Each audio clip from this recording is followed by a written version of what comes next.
regular meeting of the Planning and Zoning Commission for February 8th, 2021 at 5 p.m. I'd like to call that meeting to order. First on the agenda will be, we'll stand for the Pledge of Allegiance.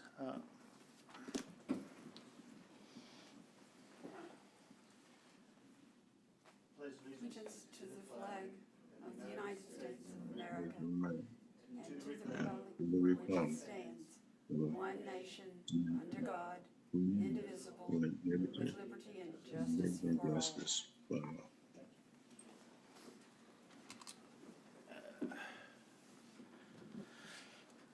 all. The next on our agenda will be an open forum. The open forum is for the public's opportunity to address the commission on any matter related to the city that is not on tonight's agenda. Your comments are limited to 3 minutes and in accordance with the Texas Open Meetings Act.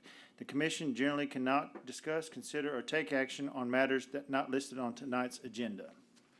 Is there anyone like to speak? Okay. Seeing that there is none, we'll move on to number 5, which is a consent agenda. Agenda is approval of minutes from the December 14th meeting.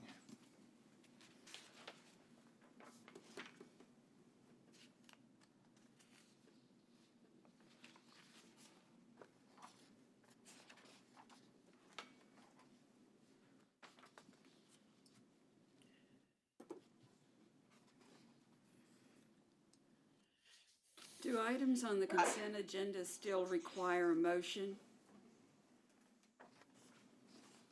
Yes, they do. I've reviewed the minutes and I'd like to make a motion to accept them. Is there a second? Other than misspelling of my name, I would say, yeah. I'll second. All right, with the addition of the changing the last name of Stephanie Malott, we will accept the minutes as written. All those in favor? Aye. Aye. Aye. All those opposed? Okay, motion carries. We'll move on to number 6, which is now our regular agenda items. The first one will be a public hearing to consider a zone change from R1 Single Family to B2 General Business for Lot 1A, City Block 64, located at 2827 Railroad Street. This request has been submitted by Warren Sparks. Elena, if you'll. Thank you. Elena Chafin, City Planner. Again, this request is for a zone change from R1 Single Family to B2 General Business for approximately 10.9 acres of land located at 2827 Railroad Street as outlined on your screen. The General Business Zoning District is intended to accommodate those business activities that are oriented towards the automobile or whose operations require limited truck access. And generally, this district is located along major traffic arteries where strip business development already exists. The applicant owns the subject property in the lots located immediately to the north, east, and west, including a private lake. The lot to the north of the subject property at 2807 Railroad Street is currently developed as single family and is the property owner's primary residence. The applicant has been using the subject property as a contractor yard for the purpose of openly storing equipment and materials for his personal construction business. He owns a roadway pavement repair and construction business, which includes the transportation and storage of roadway construction materials and equipment on the subject property. The applicant has been operating this business at this location for a number of years. However, a contractor yard is only permitted in the B2 General Business District and our light and heavy industrial zoning districts. This request is in response to a zoning violation that was issued for the subject property when it was brought to staff's attention that there were commercial activities taking place in this residential district. And so the applicant is requesting a change in zoning in order to continue operating his business at this location. The area consists primarily of low to medium density residential zoning districts, including R3 2-family to the north, R1 single family and R3 2-family to the east and south, and R2 single family to the west. The surrounding land uses include single family and undeveloped properties, as well as Carpenter Elementary School, which is located just to the west of the subject property. Staff finds that the B2 General Business Zoning District is not compatible with the zoning or the developed uses in the area. Per the 2003 Nacogdoches Comprehensive Plan, the future land use plan does designate this area as rural development. which is described as sparsely populated areas with limited development that are distinct from the more urbanized areas of the city. These typically encompass relatively large tracts of unsubdivided land used for agriculture, forestry, or widely scattered households. This area also includes areas that are gradually transitioning into urban uses and development. The proposed B2 General Business Zoning District is not consistent with the land uses described in the Rural Development Future Land Use Designation. This is an image of Railroad Street that was taken as you enter Railroad Street and turn left at Carpentry Elementary. Railroad Street is a local residential street with a 12-foot pavement width and open ditches on each side. Local streets are intended to carry lower volumes of traffic and serve as direct access to residential and neighborhood scale commercial development. The city's current construction standards for high-volume local streets require a minimum pavement width of 32 feet with 2 travel lanes and a right-of-way width of 50 feet, which is larger than the current condition of this section of Railroad Street. General business zoning districts are intended to be located along collectors and arterial streets, which have a greater capacity to accommodate the high volume of traffic that's typically generated by the commercial uses that are permitted under this general business zoning district. The minimum pavement width for a collector street is 37 feet with 2 travel lanes with a right-of-way of 60 feet, which is much larger than the existing pavement conditions in the area. And again, these are images at the end of Railroad Street. This is the private drive as you're looking into the property on the left. And then on the right is the area just across the street from the driveway. And you can see there's been some ruts and some damage in that area due to the turns of those large vehicles turning onto the property. The private driveway that serves the property consists of a mix of gravel and compacted dirt and serves as the sole access for both the existing commercial business and the primary residence located just to the north of that property. The heavy equipment and vehicle storage surface area is also compacted dirt, and staff finds that the public street and private drive are not adequate to support the heavy construction equipment and dump trucks that access this property regularly. These are some more images of the property at the street. More photos. You can see in the distance, you can see the large commercial vehicles, and you can see the piles of construction materials as well. These are some additional site photos that the applicant allowed us to take on his private property that show you kind of the types of activities and materials that are being stored on site. The noise and commercial traffic generated by the heavy trucks and commercial equipment that access the property may create a nuisance for residential uses in the area, and we have received a complaint from a nearby resident of kind of that heavy truck traffic in the early morning hours. If the zone change request is approved, the applicant will be required to screen any outside storage areas, and so the applicant would be required to install at least a 6-foot wooden fence around those areas from the view of any adjacent property or public street. The applicant would also be required to install commercial screening in general. So the ordinance requires that when you have commercial development adjacent to residentially zoned properties, you install a 6-foot wooden fence and a 15-foot landscape buffer along those residential areas.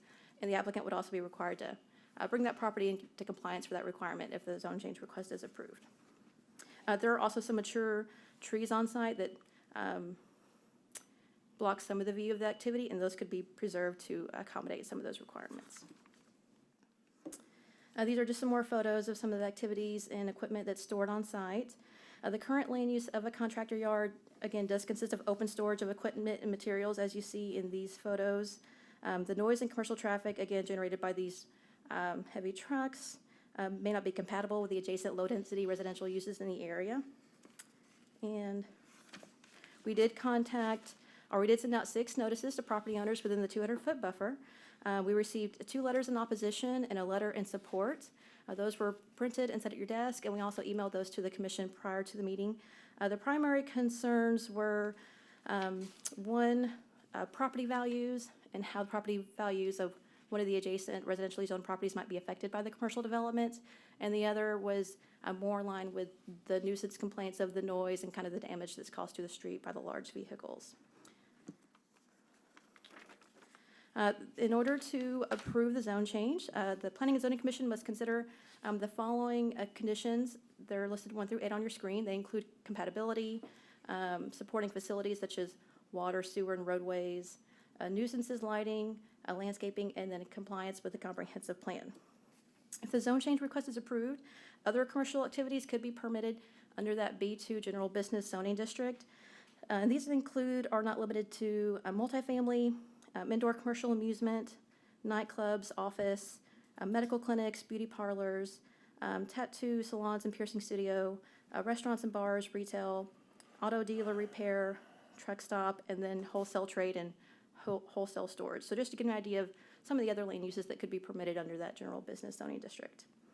Based on the nature of the current use and the potential for the additional commercial uses that could be permitted under that zoning district, staff finds that the request is not compatible with the zoning and the other land uses that are currently developed in the area, and they could indeed adversely affect those adjacent properties and may interfere with the current quality of life of some of the nearby residents.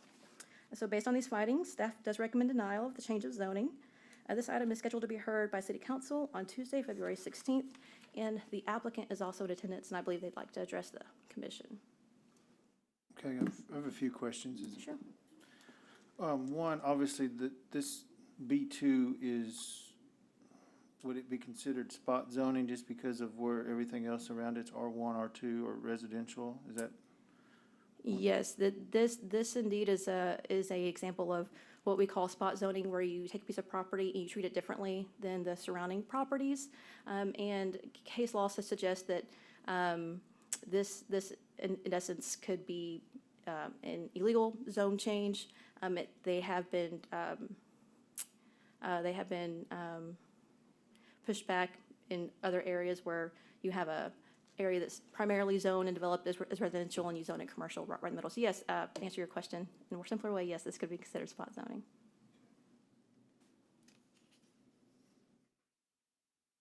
So it's been operating this way for over 10 years. Yes, that's our understanding according to the property owner.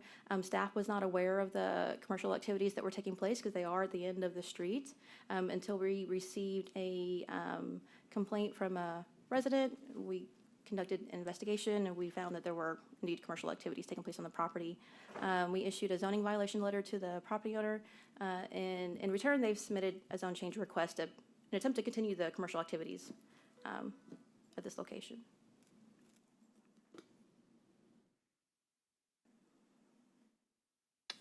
Yes, you have any questions? I don't have any questions of Atlanta. Alex, Mr. Mills? Yeah, I would like to hear from the people who are for and against before I have comments. Ken, any questions for Elena? No, I don't have any for Elaine. No questions for Elena. Okay. If the applicant would like to step up and talk to us, that would be great. Take my mask off. Well, I'm Warren Sparks, and I am the landowner there. And we said for 10 years, I've actually been there for 21 years. And we haven't had an issue with anyone at any problem at any time with this, and we've all gotten along up in that area. And as you can see on the screen that I own all of that. And when I first moved there, you couldn't even get over into that, part of the woods there. And those streets at one time were where they're doing a lot of drug activities, sexual activities, because there was a dark alley there. Until I bought that and actually took some of my things and cleaned it up, and fenced it off and got a lot of that stuff out of there. And a lot of this, I keep a lot of my equipment there because I have plenty of property. We don't actually work there, but I can store my stuff because I had a yard and, I couldn't afford to even do anything because people stole things. So I just brought it to my property, there. And some of the issues that we're having now, we've never had any issues for 21 years until now. And it's all come about as of, I wouldn't clean a ditch out with a piece of my equipment, before it was brought to you guys' attention. It's because I wouldn't. Now, if it was on the other side of the road, I would have done it, but it was on the side with the main water line, and if I break that water line, then, well, the outcome of that, and I'm in trouble behind that. But I wouldn't clean it out, and I hadn't had any trouble, and we're here. And I have a letter that the complainant, that called you guys and said to me, I have a copy if you would like to look at it, that he even offered me $10,000, and then everything would be okay. It was not an issue with the dust or anything, 'cause he's claiming now there's an issue with the dust all of a sudden. And if you know the property there, if you see on the, this lake here, Eisenhower Lake, it's 12-acre lake. This lake the dam broke to this lake about 3 years ago. It kind of flooded some of the neighborhood down the road out. And then I just replaced that dam, and the complainant here, he was down there every day with me. And my issue is, this gentleman have walked my property just as much as I have. Because I am the only landowner there will allow him to walk on my property. And we get along. I had any issues with him, and I didn't mind him walking the property and anything, but his complaint is now it's the dust. All because I wouldn't do what he wanted me to do. And I had an issue with one day that I came home from work, and I saw someone laying on the ground up in the middle of the summer, and it's dusty, dry as a powder house. Well, it happened to be him, with his nurse there from Houston, is giving him drawing blood and giving him a checkup there on my property, on the ground in the dust. Because when I drove by and I saw him, I like, well, I heard him turn and come back, 'cause I thought something had happened to him, And then I asked myself, why are you here? But well, he didn't want her to go see his property because of where his land, is, And I said, and now he have an issue. Now you're saying it's dust, but you was there, come on my property, and got you a checkup from the doctor and everything without asking me of anything. But I told him to go ahead because the lady she apologized. But I told him to go ahead and and get his checkup and everything. And my deal is this is where I keep all my stuff. I've been here, and we hadn't bothered anybody. Even the school on the other end, we've gotten along with them. We've dealt with them, and there's been no issues with anybody. And our reason my last resort is to change the zone, to where I don't have to move my stuff to go try to pay somewhere else and buy a fence or whatever you got to do to lock it in to protect it. And I think I have plenty of property there to just to store it, there at the property.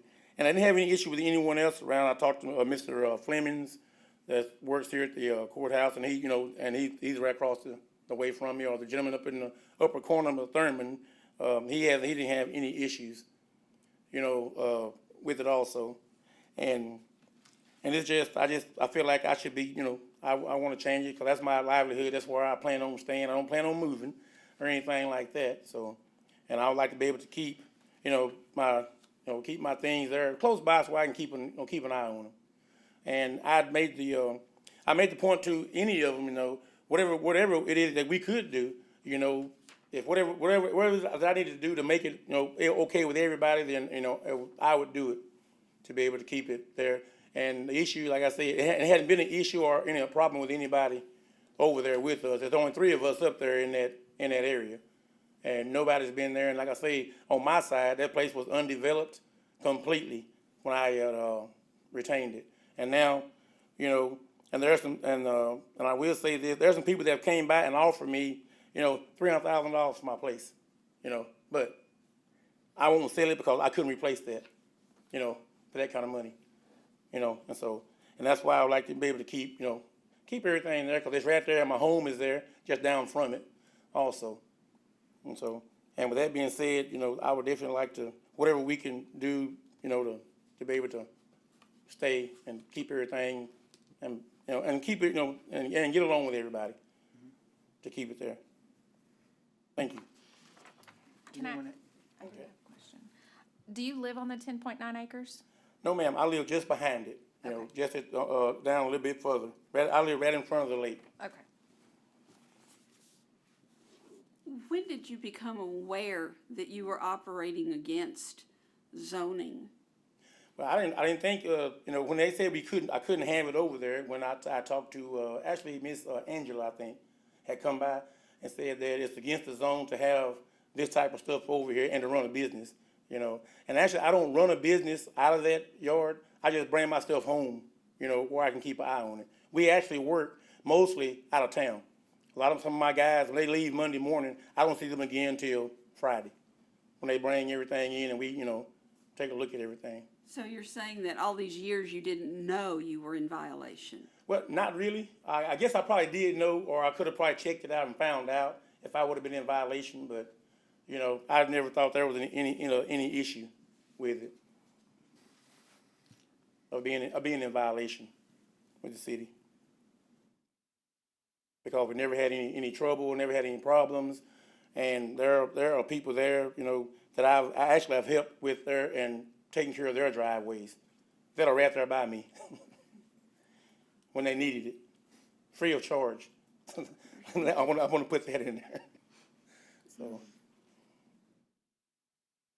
Unfortunately, what it comes down to in many ways, regardless of the relationship amongst, it's the basis of how it has been zoned and how that fits in with the rest of the comprehensive plan within the city.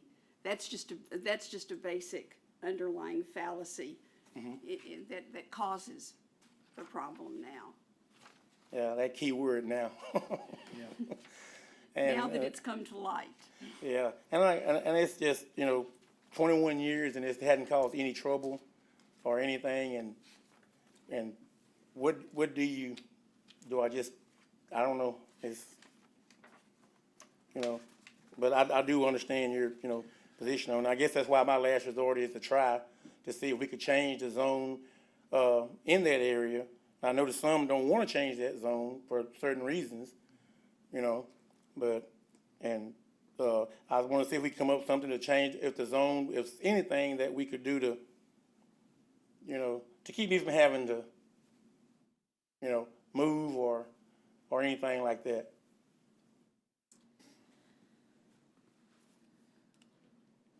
Mr. Mills or Ken, do y'all have any questions? Yeah, I was, my comment on that, if he'd been there 21 years, and hadn't had any major issues until lately, I know in other areas where you had businesses that have been in residential areas, what they have done is grandfather those in. That could be one solution that could be done in relation to that. He said he's willing to do whatever is necessary for the adjacent peoples or next to him. You could grandfather that in without even doing a zone change. And if you didn't want to change the zones, you could grandfather it in. It had been done in other areas of the city because of some of those same areas. People was operating. He said he's not operating a business. Seemed like to me he's storing his equipment on those particular places rather than doing his major business operation out of that. But the problem can be resolved if we work with the landowners and the peoples around the adjacent areas, that he can maintain his business as well as meet the requirements to accommodate all the complaints in the areas. It can be resolved.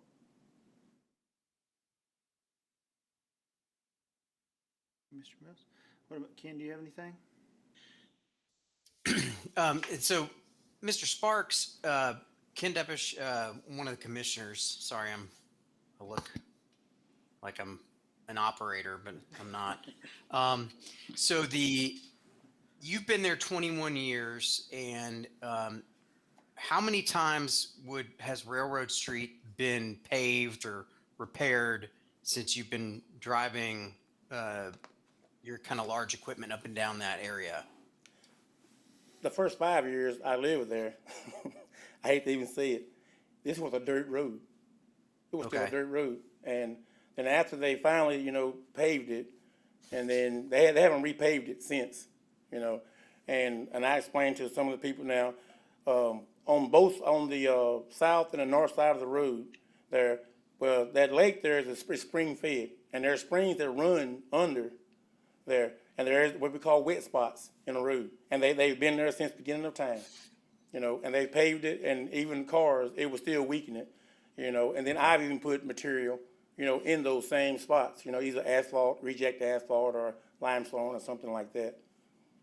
But They have done some work on it, and further, they've done some work right there at the, in the railroad in Leroy, at the school there. Because now they repaired, we put the new face on Emmeline Carpenter, and they put a brand new gate entryway in the front on Leroy. But for some reason, in a short period of time, they closed that entryway off and brought it on the corner of Railroad Street. And now the parents, everybody park on the side of the roads there and, and turn up in there. And sometimes they've done repair work, there. But other than that, the road's it's in pretty good shape. Okay. And you're saying you're basically just storing some gravel and other material there, and no one's coming onto the property to purchase anything. You're just storing your equipment, and then you load up things in the morning. Is that how it would normally work? And then drive them off and then come back at the end of the day? Yeah, most of the time we leave, right now it's kind of rainy, and this COVID have kind of threw us for a loop a little bit. Most of the time when we leave in the morning, we don't come back sometime till the end of the day or end of the week. And Okay. I don't have traffic coming in and out, buying and selling material. No, sir, we don't do that.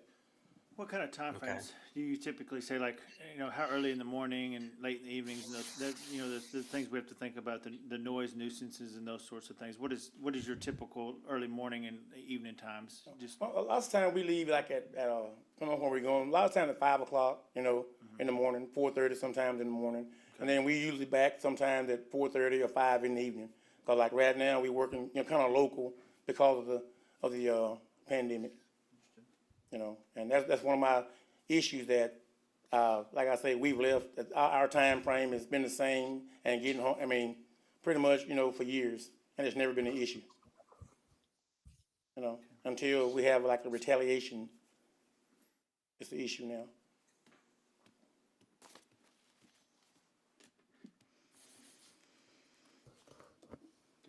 Is there any other questions? Not for Mr. Sparks.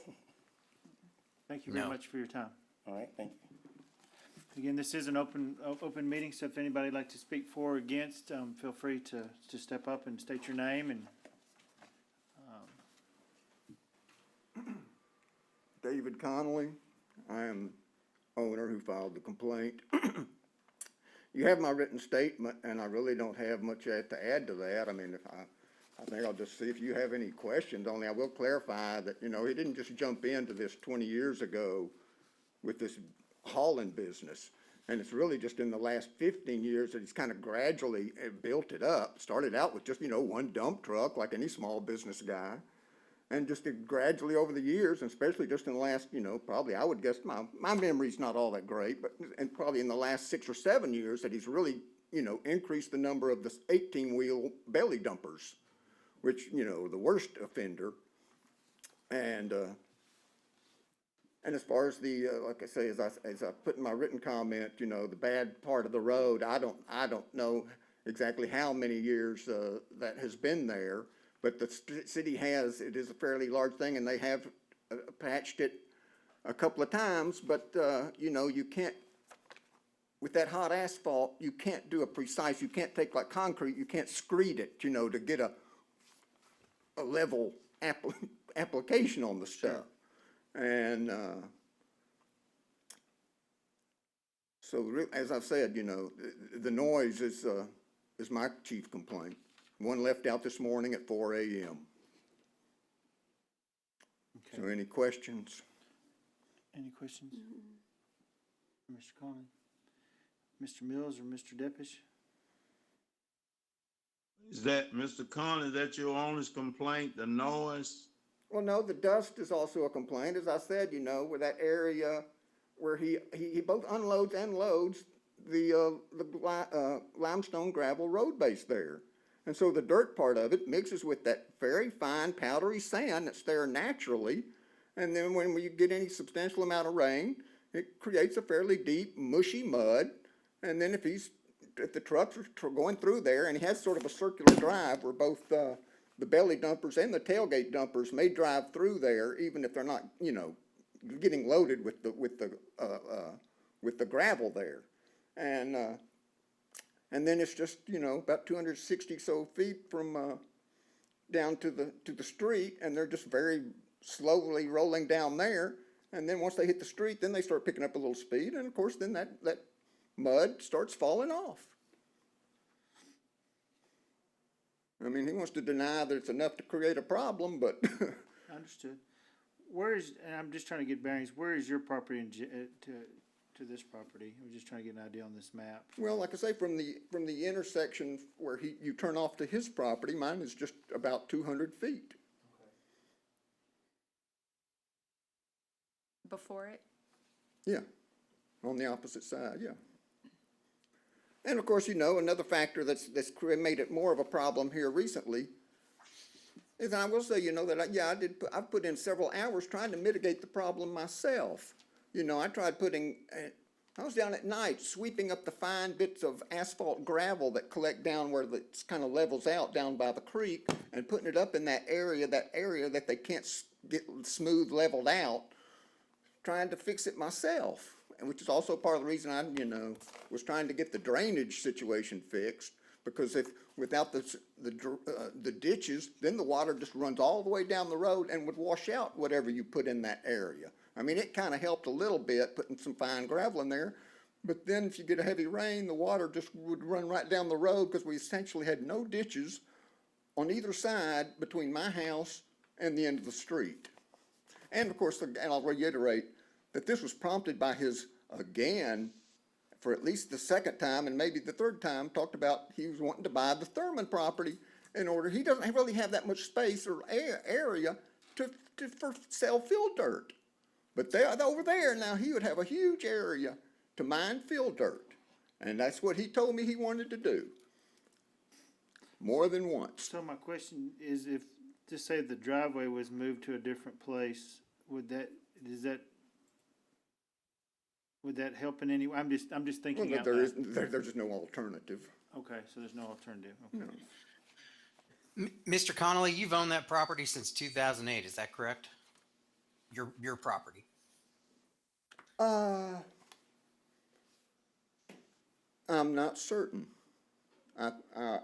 If that's what you see in some property records, then I've been there for about 30 years. Okay. Yeah, I don't know. The last deed on record is 2008, but yeah, it could have been a release, a lien or something. So you've been there the whole time that Mr. Sparks has been operating. That's correct? Yes. Okay. And so again, I would say that, again, part of the problem is, you get older like me, it's harder to sleep. You don't get as good sound sleep. And sleep is really precious, and I don't like it being disturbed at 3:30, 4 o'clock in the morning. Okay. And especially now with got the additional, anxiety and stress of pandemic. I haven't seen my family in over a year. Well, my family lives up in Dallas and Austin. And so. And would you say that the noise has gotten worse recently, or started earlier in the morning, or what kind of made you notice? I say, there is no typical day over there. It varies very much from day to day. Yeah, sometimes he'll have, like I say, when they're leaving out at 3:30 or 4 o'clock in the morning, it's because they're driving all the way to near Dallas or Houston, where they're going to pick up gravel first, so they're getting in line probably at want to be there at daybreak to get line up to get some gravel. And but yeah, but there are some days when there are especially if he's hauling, he hauled some stuff away from that addition they're doing on the Coliseum at the SFA. And sometimes those dump trucks will be in and out 15, 20 times a day at least. But, and then again, like I say, some days there may be very little traffic. There may not, but so it varies widely. Okay, thank you.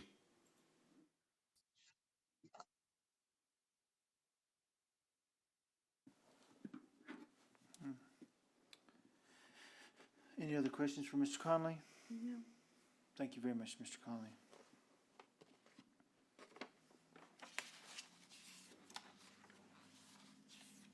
Do we we have any other questions for city staff or any other thing anybody can think of? Comment on the grandfathered in that Mr. Mills brought up, please. Yes, the zoning ordinance was adopted in 1970, and so we have had zoning in the city since the 70s, well over 50 years. And based on our research, this property has always been designated for residential uses. It's never been designated for commercial. So if the property owner's been there for 20 years, even prior to that, it was reserved for residential uses, based on what we could find. And so the grandfathering status wouldn't apply to this property.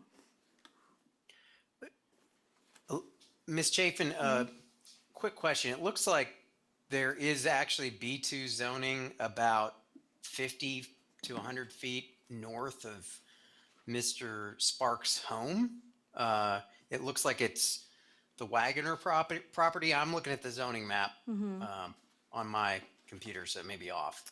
But through the Nacogdoches website. So, and I guess the only, just for context here, I mean, it's really very close to this other property. It seems like the only difference is the B2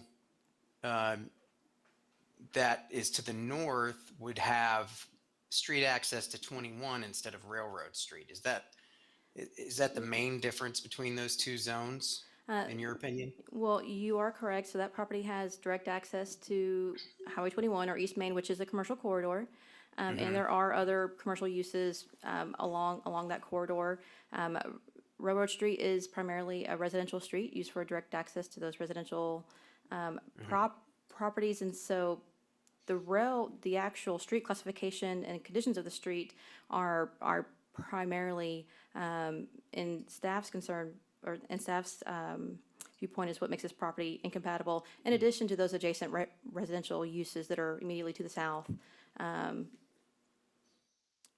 So yes, you're correct. The street frontage and surrounding zoning on East Main is a different character and classification than those on Railroad Street. If just hypothetically though, if we had if he were to acquire, I don't know, enough of the acreage of that B2 zoning, he could drive past his house every morning and out Railroad Street with those vehicles under the current zoning? Would that work? I'm sorry, can you repeat the question? If he were to acquire a parcel of that B2 property, which is really adjacent to his home, he could actually drive through his property out Railroad Street, and that would be okay? Because he would be holding the equipment and the gravel on B2 zoned property, correct? Well, his primary residence is located between the property that he's requesting to be changed and then the property so there's a single family established residence and then that R3 two-family zoning. So theoretically, yes, if he could acquire easements and access from those adjacent property owners, I mean, theoretically, yes, that property could be served through a private driveway, but we haven't explored that option or. Right.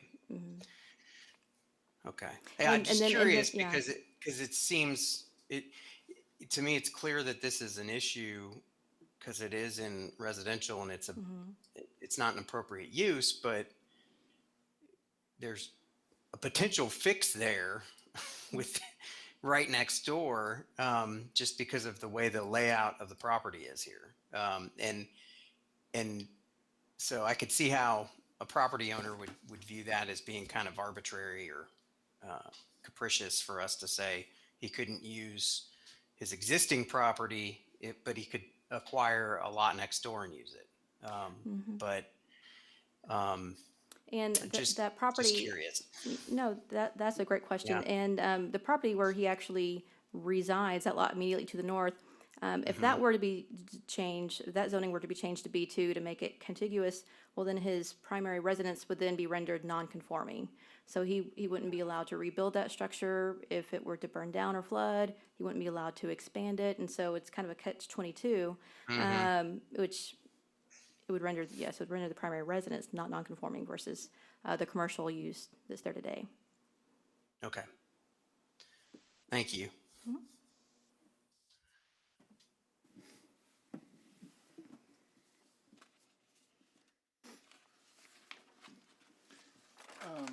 other thoughts or questions for Elena?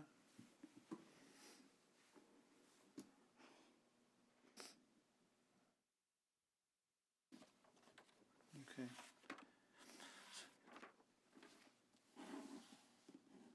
So do you, I guess, do we move forward with asking for a motion for or against in this situation? Oh, do you want to close the public hearing just Oh, I'm real sorry. fast, and then Yeah, we'll, I'm sorry. and then, We'll close the public we hearing can regarding deliberate? this particular topic. Okay. Any other discussion? I think I have a question. Historically speaking, what kind of, when has a situation like this occurred in the past or something similar? And has it been solved with the zoning change, or has it been just not solved with the zoning change? I'm trying to think. I've been with the city for a year, and so since I've been here, I haven't come across I haven't received a request since in my time where it was incompatible with adjacent land uses. The infrastructure wasn't compatible to support it. It wasn't compatible with the future land use plan. And so, no, to answer your question, no, I'm not aware of a similarly situated request Your that we've had in the research city. didn't unearth something? No, Okay. now, I know that there have been requests, that there have been similar scenarios where there's been a commercial zone change request in and around a surrounding residential area, and those have been denied. I can't think of them offhand, but in my experience, those do come across, every so often, and sometimes they're approved and sometimes they're not. One of the primary, for us, we use that zoning criteria for our review. That includes supporting facilities, water, sewer, traffic, compatibility with adjacent zoning and land uses, lighting, parking, all of those development standards that add to the compatibility of whatever the use is in the comprehensive plan. And so based on our findings, that's where we got our recommendation. Of course, it is Planning and Zoning Commission's job to review those findings and recommendations in light of the opposition and the support that you guys hear today, and combination with all those other things in order to formulate your recommendation to the city council. This is Mills.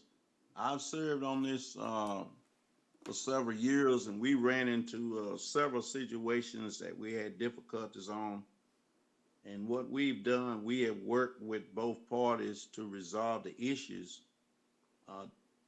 This is a resolvable issue, even though there may be some difference in zoning change.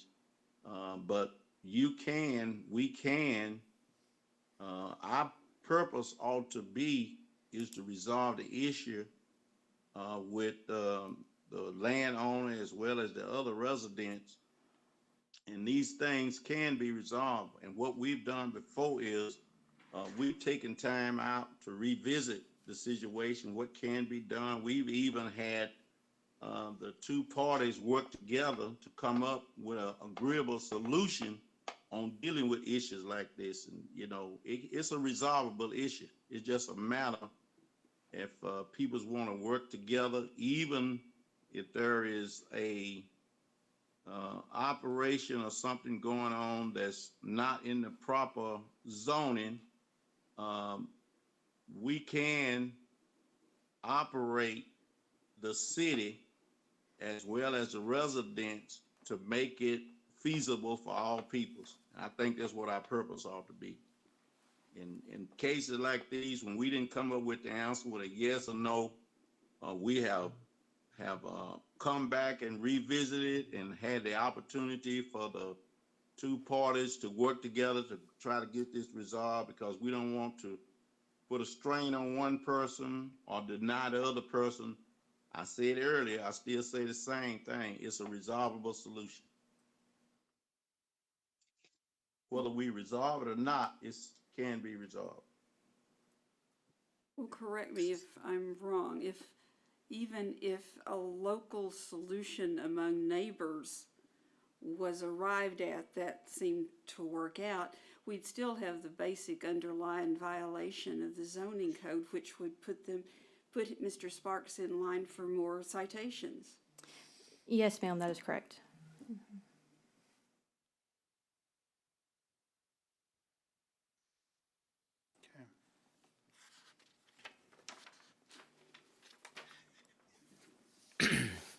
In my opinion, I think this is a tough issue because the prior or the existing use has been going on so long that, and there's been no enforcement either privately or from the city until recently.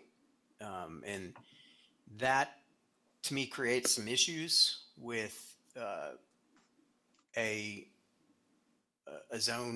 denial of a zone change, because it's hard, I think, for us to argue that it really has been a problem when it's just now being reported as one.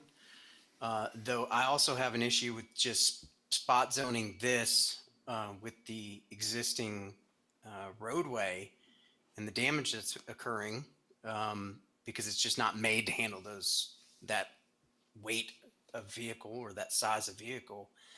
And also I have some concern that the noise could be a problem for the neighbors, even though it seems interesting to me that it's only recently come to our attention. But I would not want a bunch of noise across the street from me at 3 or 4 in the morning. So I understand that issue. And I don't know if I would like Mr. Mills said, if there was some way we could find a middle ground. I'm not sure that the zoning code gives us an option on that here. No, not that I'm aware of. Typically, if there is a condition that's placed on a zone change, it's a physical condition that speaks to the review criteria. So I've seen changes in zoning from residential to commercial where a condition was a limit on building height, or a requirement for a specific type of fencing, or something that mitigated those adverse impacts. But What about the issue is that once the zone change is completed, the zone change runs with the property in perpetuity. So whatever uses are permitted under that zoning district would be permitted on that property in perpetuity, regardless of any kind of physical condition that's placed. And so that's always something that staff takes into consideration, is that, yes, the current use may have minimal negative impacts, but what are those potential uses that are also permitted under that zoning district that could have adverse impacts on the property? And so that's something that staff takes into consideration as well.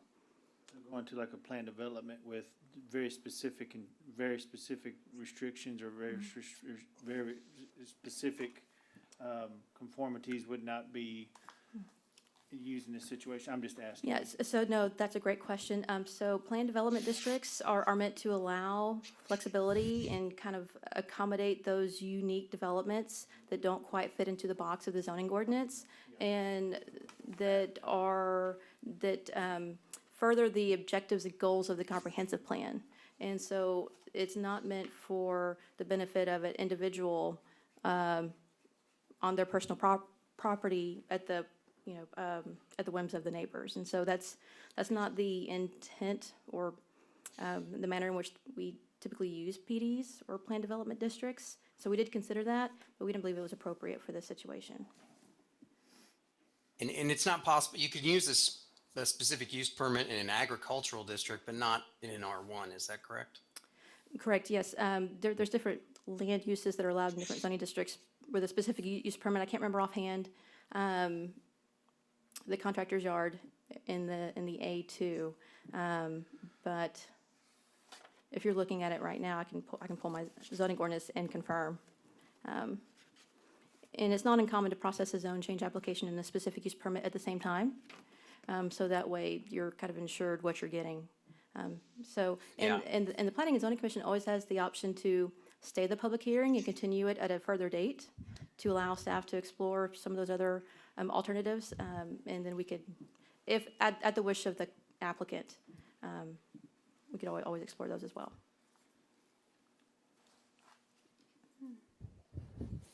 And let me just grab my zoning ordinance real quick. Sure, thank you.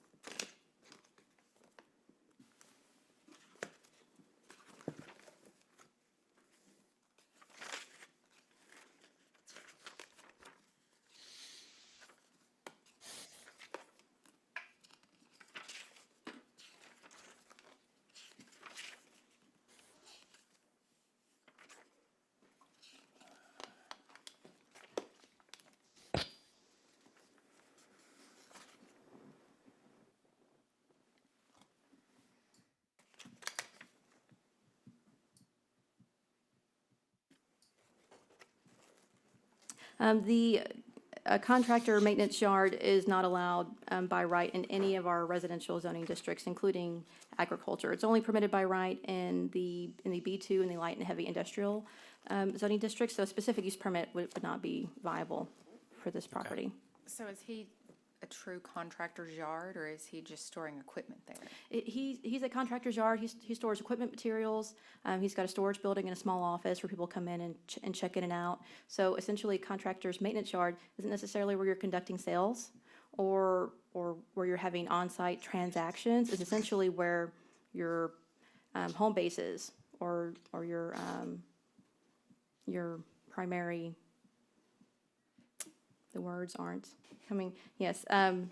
So yes, it is classified as a contractor's maintenance yard because he's storing equipment, he's storing materials. He's essentially operating the business out of this location.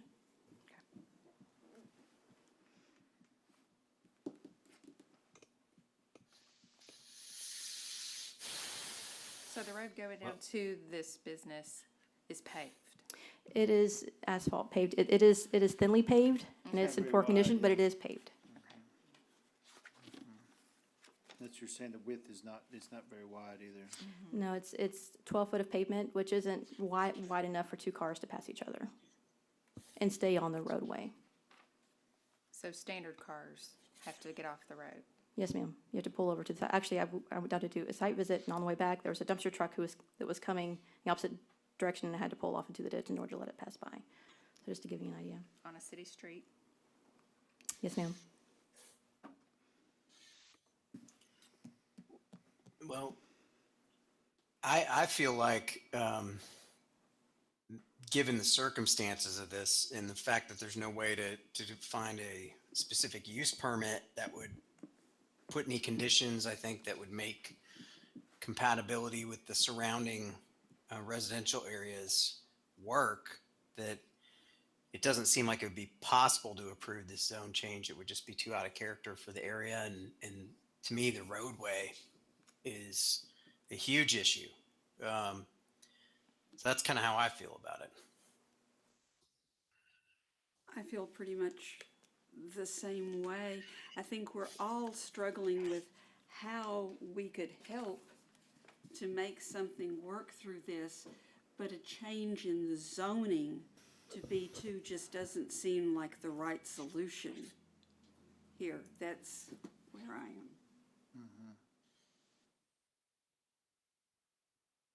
Yeah, I'm just thinking about if there's a way to resolve this because, you know, unfortunately, it seems like our hands are tied in that way as far as that it is ultimately spot zoning. That's something that, you know, that we can't typically, or we can't do. And so that's, I'm not sure.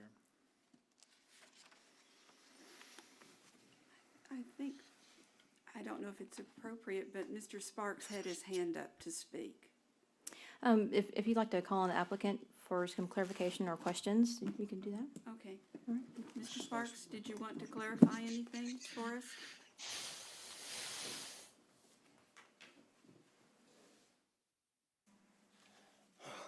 Once again, I wanted to bring out two things.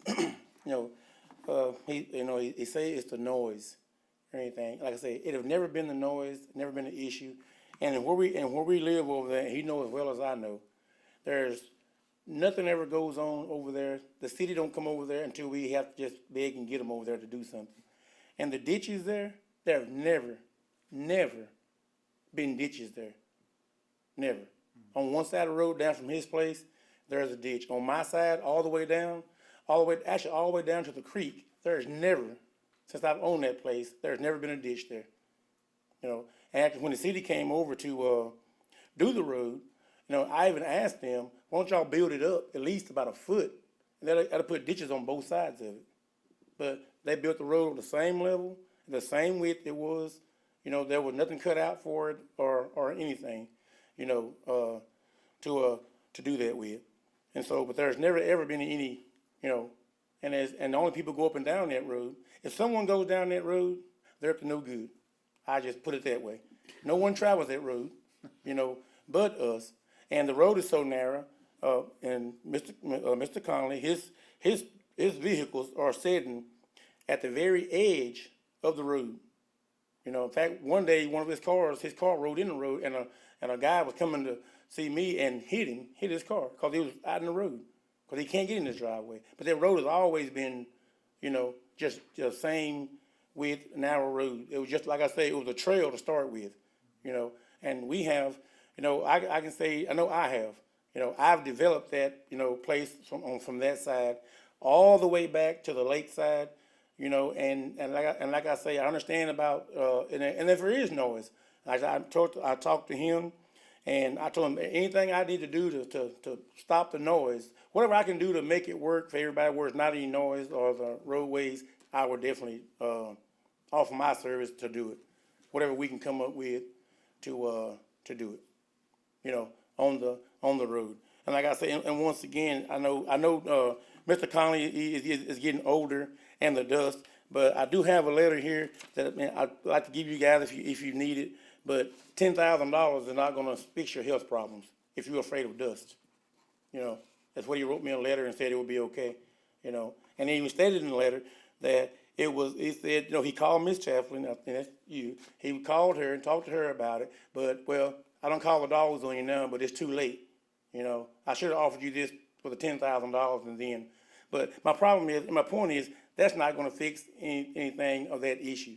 You know, and so that's why I wish we could resolve, you know, come up with something to be able to, you know, and I do understand this area, you know, now that you can't have something like that, but for years, you know, that place was non-existence. You know. Thank you, Mr. Sparks. Thank you. Thank you.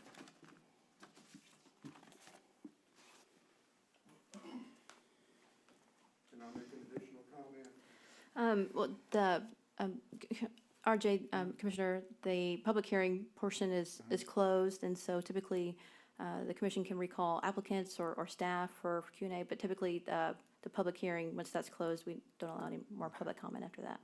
Okay.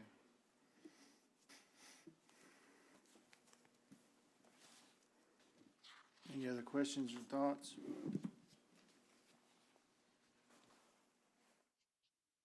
Okay, so I guess in this particular section, we just need to see if there's a vote for or against the zone change. Is that what we typically need to do in this situation? Yes, we call for a motion for or against. So is there a motion for or against, hang on just a second.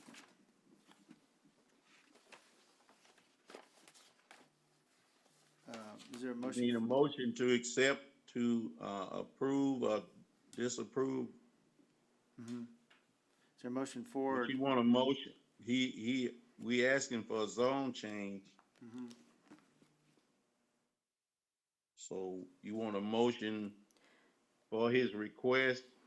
To approve or motion disapprove? against his- Say what? I said, so we're asking for a motion to approve or disapprove of the zone change from R1 to B2 for general business. Can I ask a question first? Yeah.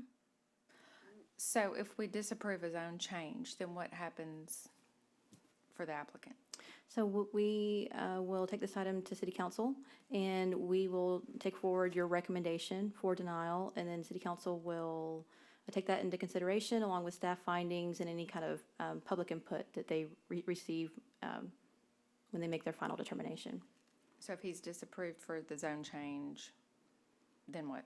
Then he will have to come into compliance and cease and desist those commercial activities that he's currently operating on the property. So the question that comes up to me just real quick as well, is there any way to, and maybe not, I'm just asking, any way to table this to have further discussion, just to see if there's a way to resolve this, or is it, are we pretty much kind of at the end of the road on what we can do or what can be done, I guess is the question. The commission could choose to table the item for a future meeting. I would insist on making sure that the applicant is supportive of that, while staff conducts additional research on maybe the zoning history of the property. I'm not sure what additional information would come from that as far as alternatives. Essentially for staff, we explored other zoning categories that could be applicable, and there just aren't any. And there's not really any other commercial uses or zoning districts in the area to support the request for B2. So the commission could absolutely table the item to allow staff to do some additional research, or they could make a recommendation to city council and then they make their final determination there. Okay.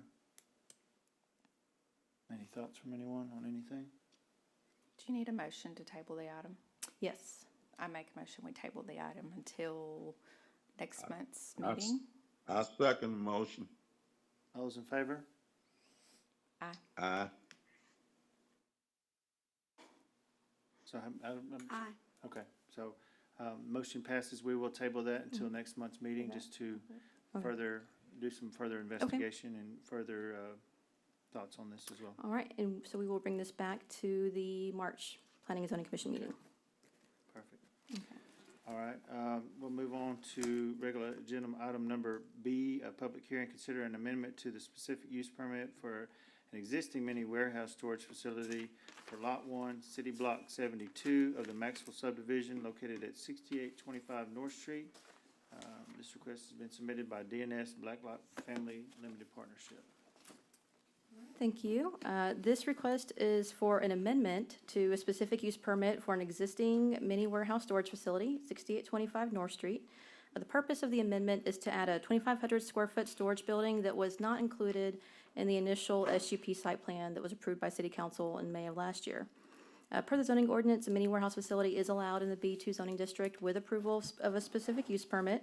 This process allows staff, the commission, and City Council the opportunity to review and impose any conditions if necessary on such development. This development includes 3 phases. The first phase is outlined in blue on your screen. It consists of 3 existing structures shown as buildings A, B, and C. The second phase includes 3 buildings shown as A1, B1, and D. Those are outlined in red. And the third phase is shown as building E and F. And F is that 2,500 square foot building, and we've drawn an arrow. It's just the small square. Just the small building that we're talking about? Yes, sir. Okay. Yes, sir.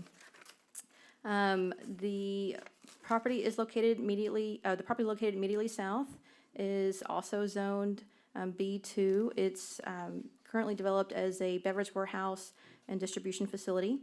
Property to the north and the east is zoned agricultural. And property to the south is also zoned R3 and is developed as a single-family subdivision.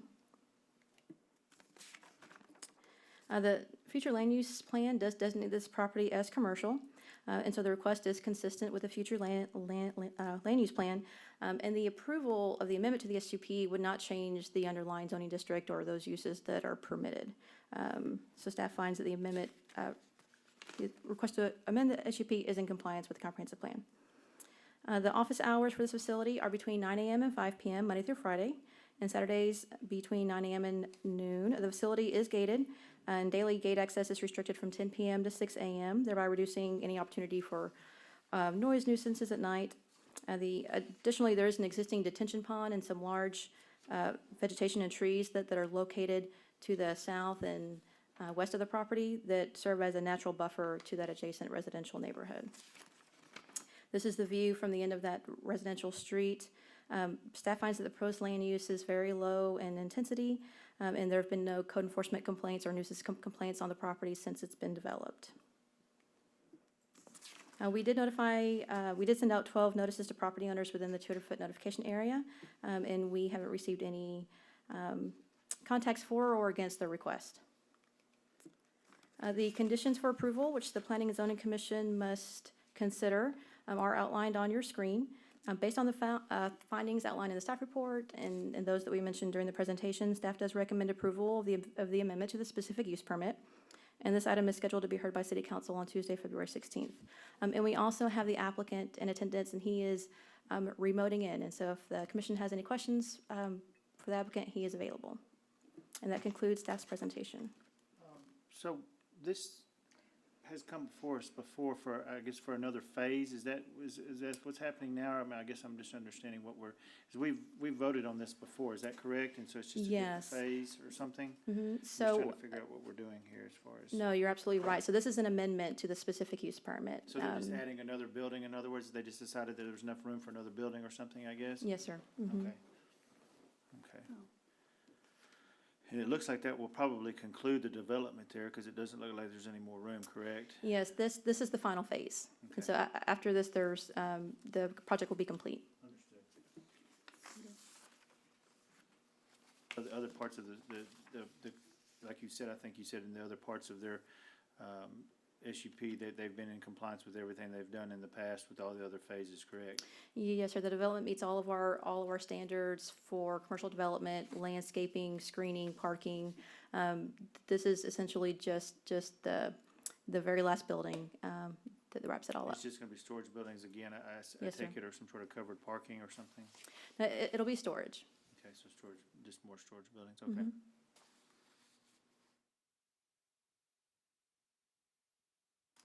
I have no questions. Any questions? Mr. Mills, Ken? I don't have any question. No questions. Wonderful. If the applicant would like to speak on behalf, I'm not sure if he's still there or not. Oh, there he is. Yes, this is the applicant. My name's JD Blacklock. This is just the final phase of the property. I don't think that we could fit any more storage there.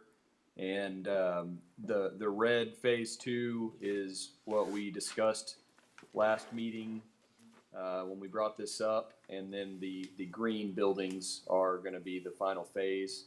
And they're going to be the same color scheme.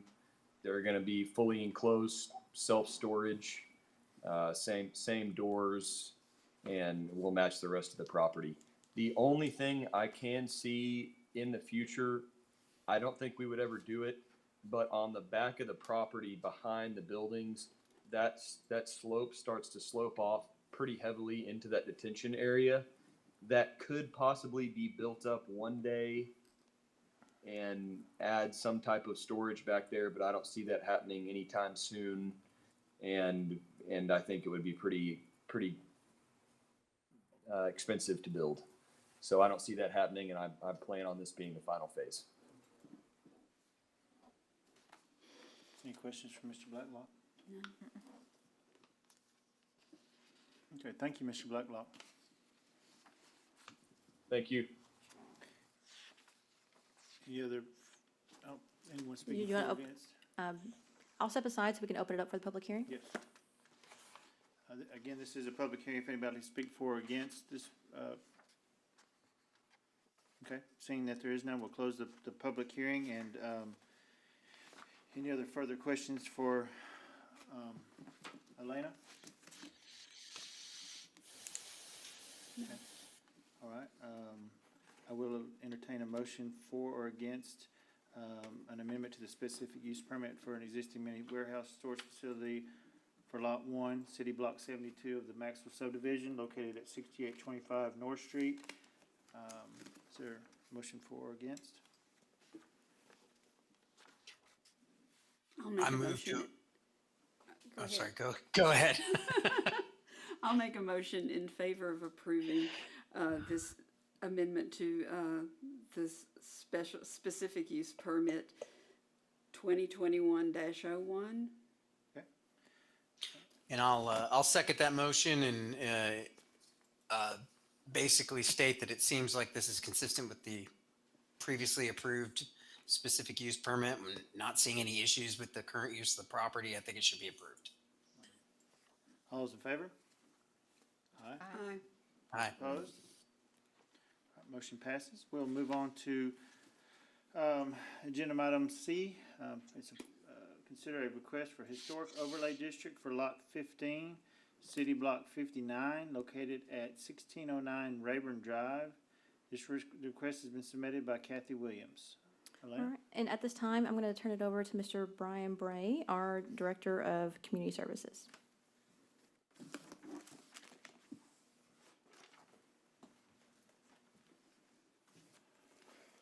Good evening. It's nice to see some familiar faces up here. Brian Bray, Community Services Director for the City of Nacogdoches. Hannah Anderson, our Assistant Director, was the one who's supposed to be here this evening, but unfortunately, when you have sick kids, they take priority. So Understood. I apologize. This is not as polished as Hannah would be. I know the information, but I may forget to relay it, so please ask anything you might want to know. Historic overlay is something that we don't see many requests for. I think in the 16 years I've been here, we may have had 4 total, so we're looking at one every 3 or 4 years, maybe 5 years. I'm not sure if anyone who's sitting here on Planning and Zoning has seen one. When we presented this to the Historic Landmark Preservation Commission last week, it was their first hearing. So as we go through this, you're making a recommendation, just like Elaine has mentioned, you make a recommendation to council. HLPC has made a recommendation. So ultimately, whether you decide to approve or deny this request, it is simply a recommendation that we carry forward to city council meeting. So what is historic overlay? Historic overlay is not like the more complicated zoning cases that you've already heard this evening or specific use permits. It puts a restriction on development of the property in terms of architectural style. So you can have a commercial or a residential, a B1, a B2, a R1, R3, it doesn't matter. It's the historic nature of the property that we're referring to. So the particular property this evening, what you have to look at is there are 6 criteria. I just realized that, thank you. See, Elena's meetings are much fancier than mine, so I'm not used to having this many. Let me roll through here. So there are 6 criteria that you have to consider when considering whether or not a property should be recommended for historic overlay to the city council. Most of the time you think of historic as the building. It's a pretty building. It's built from the 1800s, or Diedrich Rolf, the architect, or the Battle of the Alamo. It's something that took place there, or it's the building. In this case, it's not. So the applicant has applied under, or staff has considered the 2nd and 3rd criteria. Number 2 being it's associated with events that have made a significant contribution to the broad pattern of local, regional, state, or national history. Or the 3rd one is associated with the lives of persons significant in the city's past. Those are not as concrete as a building, or as an event, or as an architect. And so oftentimes when we have cases like this, we reach out to the subject matter experts. In this case, it was Dr. Perky Beisel, and said, would you please provide your analysis of this? And that's what's been included in your packet, along with the following staff recommendation. Dr. Beisel recommends that it falls under criterion 2 because of the association with the African American community of Nacogdoches. I'm not going to read that part to you, but to summarize, what Dr. Beisel is saying is, on your map there, this is the southern section of Shawnee that extends all the way up to Main Street. And up until the 1960s, this was the heart of the newer middle-class African-American neighborhood. So although the building itself, built in 1974, is not historic, the church that has been in that neighborhood is the historic value part. And that's what Dr. Beisel highlights there, is that congregation and their contribution to the local level. Not state, national, it doesn't have to be all 3, it can be one of those 3. And then staff on our level, we looked at it and said that we also felt that it fell under criterion 3, which is for the association, because of the association with Charlotte Stokes, who is a longtime director of Nacogdoches Head Start and really an advocate for children and families all over. However, on a staff level, we did debate whether to make that recommendation because we don't want it to be associated with a person. It is Charlotte Stokes' efforts in the African American community. So it all kind of ties in criterion 2. So Chairman, I'd be happy to answer any questions you may have before or after the public hearing. One question I got is, so, again, this is new to us, and so just kind of going through it. So, of the criteria, you have 6, and so just as long as it meets one of those? Yes, sir, that is correct. As Okay, long so- as you find, you have to make a finding that it meets one of those 6 criteria. Understood, and so And you're if thinking you've- possibly 2 is what you're saying? Yes, sir, and so you can pick both, you can pick one, you can pick neither. You can pick a different one if you choose. Okay. And so ultimately, they're just wanting to have a historical overlay on this particular piece of land and building so that it, you know, it has to go through architectural control and all that for the history of it, if anything ever changed. Correct. Is that kind of what they're Yes, thinking sir, is? that is correct. And to further clarify that, and I, once again, that was the not polished part that I'm sure Ms. Anderson would have delivered to you. So the building was built in 1974. Understood. There is not a requirement that it look anything different than it does today. So if it were to be approved, if you decide to approve this and city council ultimately approves a historic overlay, it's going to be keeping that particular look of that building like it is today. So there's not a lot of times people think, oh, historic overlay means you have to bring it back to a certain period. It's preserving the 1974 look that it has today. So in other words, if they wanted to add on or change the color or do something, they'd have to go before the HLPC. Correct, it would need to, any additional buildings would have to blend with the current architecture. Okay, that would go before the historical HLPC to. Yes, sir, that is to correct. change that, okay. So they're just trying to keep what's there, the way that it is, understood. And Chairman, this is a public hearing as well. This is a public hearing as well, just like the previous two Yeah, cases. sure. Okay. Any other questions for, This is an active church? Yes, ma'am. Application came from a member of the congregation. Okay, that was my next question. The congregation supports the effort. I cannot tell you if the entire congregation does, but yes, the parties that have to sign off do.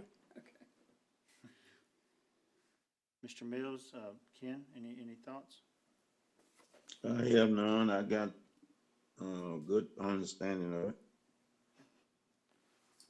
Yeah, no questions for Mr. Bray from me. Okay. Give us a minute, we'll open it for, again, this is an open forum. If anyone would like to speak for or against. Seeing none, we will close the public forum, and is there any other further questions or thoughts, or I guess the question I've got, is there, and it probably doesn't matter in this situation, but is there a lot of other historical overlay areas in this particular, or is it, again, just kind of just a specialized spot, I guess, in that area? Do you have any idea? I mean, I guess that really Yes. doesn't matter, I was just wondering. Well, no, sir, that is an excellent question. There are 3 other properties under historic overlay farther north along Shawnee. And to sort of step out on a limb and say that if we were to do another historic site survey, the last one was done in 1980. So we have done some individual area studies, but not citywide studies. There's zero question that this Shawnee Avenue, because of its historic value, would be recommended for a historic district by itself. But the whole street probably at Correct. some point, understood. And once again, that wouldn't necessarily be just for architectural, it'd be for events and people and culture, Understood. along with architecture. Again, Yeah, how, we have, go ahead, Mr. we have a church on that street, under that same consideration. And again, it shouldn't, I mean, I guess the question I've got, again, is just looking at it from, you know, sending out notices to everyone. Obviously, it doesn't affect the neighbors in any shape or form, I wouldn't think, The correct? only effect historic overlay has on surrounding properties is it secures the value. Because there is a review process for any changes to the property, you know, in your profession, you probably understand that if I'm reviewing Miss Mallett's property and saying it has to keep up to a set standard, the value of that property is gonna be more stable than one that doesn't have a review. I see. So So the that is construction really and the only everything else. effect on surrounding properties is more stable property value of that specific property. So it's actually probably a benefit to the neighborhood, Yes. to the neighbors, and saying that it's always gonna be kept up, in other words. Okay, all right. And Chairman, there were 200-foot notifications sent out, and That's what I that's was the map looking that at. we pulled up there.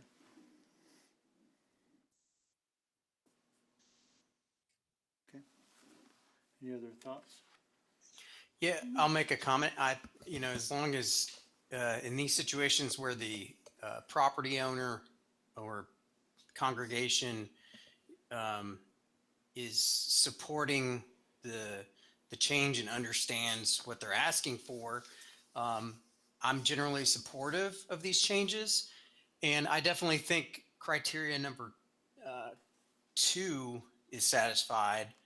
I think 3 probably is too, but I definitely think we only need 1, and 2 is clearly satisfied on this, and I would be supportive of the motion or of the change to the historic overlay. Anything else? Okay, thank you very much, Mr. Bray. Yes, sir. At this time, I would go ahead and entertain a motion for or against a request for a historic overlay district for Lot 15 of City Block 59 located at 1609 Rayburn Drive. I think Ken was making that motion. Is that what he did before? Yeah, I'll make a motion to approve the historic overlay zoning designation on case number HO 2021-001 for 1609 Rayburn Drive. Second? I second that motion. Okay. All those in favor? Aye. Aye. Motion passes. Thank you very much. So we'll move on to agenda item number 7A, receive a report and hold a discussion regarding a land use and infrastructure physical model and baseline assessment for Nacogdoches. All right, thank you. So the next 2 items are going to be recaps of presentations that were made to City Council earlier this year. And so we wanted to apprise the Planning and Zoning Commission of the activities that we've been conducting and some of the initiatives that we're going to be moving forward with in the future. And just to start off, this is the land use and infrastructure fiscal model. In August of last year, we entered into a professional services agreement with Verdunity. They are an engineering and planning consulting firm out of the Dallas Metroplex area. We contracted with them to develop a GIS-based fiscal model and accompanying assessment of the city's current development pattern and budget. The modeling process and associated analysis demonstrates the relationship between growth and development patterns, property tax revenues, and long-term infrastructure and service costs, with an emphasis on fiscal sustainability. At the January 5th City Council work session, the consultant presented the observations of the data and recommendations to move ahead. This report is intended to serve as a guide for policy and spending decisions and includes recommendations regarding where to focus infrastructure investments and economic development efforts for the most immediate impact. And we will do our best to answer all of your questions. The consultant did a great job, and I'll try my best to do the same. And we also have our assistant city engineer available if you guys want to get into the weeds of some of the data. So to start with, in most communities, there is a growing gap between the funds that cities have available and what's needed to serve and maintain neighborhoods and infrastructure. There is a pressure to keep property taxes down, and sales tax revenue does fluctuate based on market conditions and demand, as we've seen more recently with the COVID-19 pandemic and some of the impact that we've seen on sales tax in a lot of the major cities in Texas and across the nation and the world. Meanwhile, as cities age and expand, there is more infrastructure to maintain and more services to provide.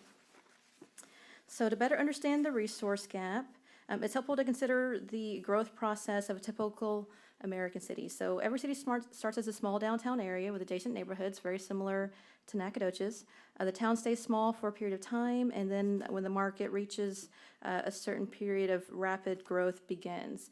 This happened here in Nacogdoches in the 1980s, where we experienced exponential growth in a very short period of time. When a city is in its growth phase, the average age of its infrastructure decreases because of the amount of new roads, utilities, parks, and other facilities is significantly more than the amount that was built in the original old part of town. New infrastructure, much like a new home, has low maintenance costs compared to older infrastructure. This creates an illusion of wealth and fiscal health where you have a lot of new neighborhoods and commercial development being built by others, aka developers, combined with a relatively low maintenance cost on the city side because we're not having to maintain that brand new infrastructure for a very long time.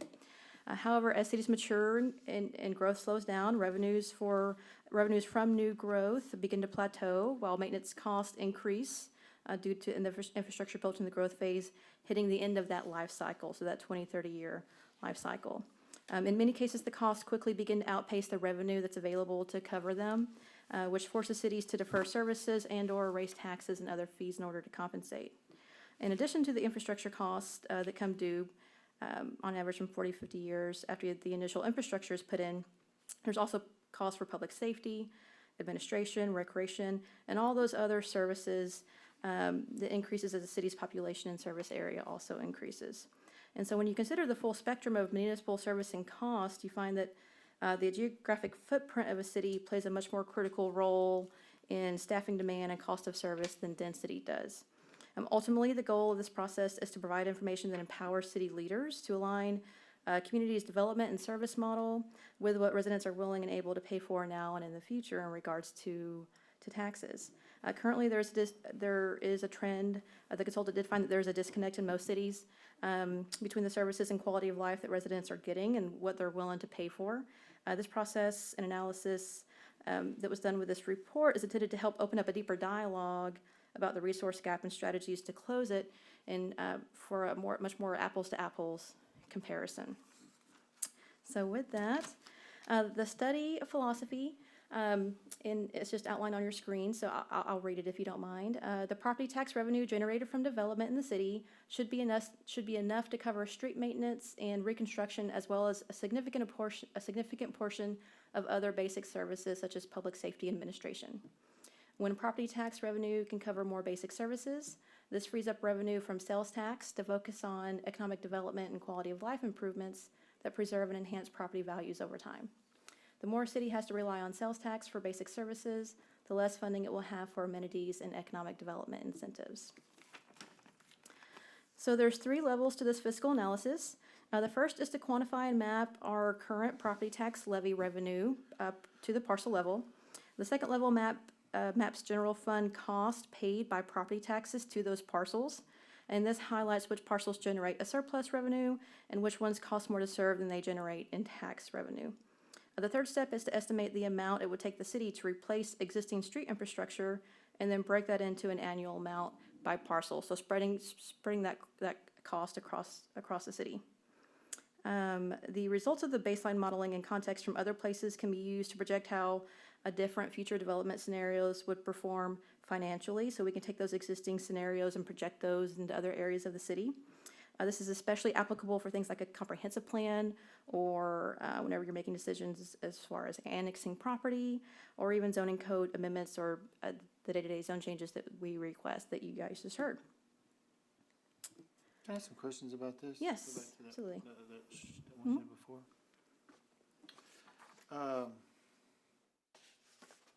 So obviously, like I'm just looking at some of this, and obviously a lot of it's based, like Huntsville is always, I guess, probably a fair comparison as far as the size of the town, the people, the college, that sort of thing. So a lot of times it's in good comparison, obviously. And so a lot of this is based off, I'm reading this now about the tax revenue per acre, and you look at like Huntsville is 27,000, so it's 10,000 more acres than I think Nacogdoches. And so I guess my question is several things. I mean, population doesn't change, the housing doesn't change, but it does skew the numbers. And so my question is, how accurate is that in comparing apples to apples? Is just the first thing that I see.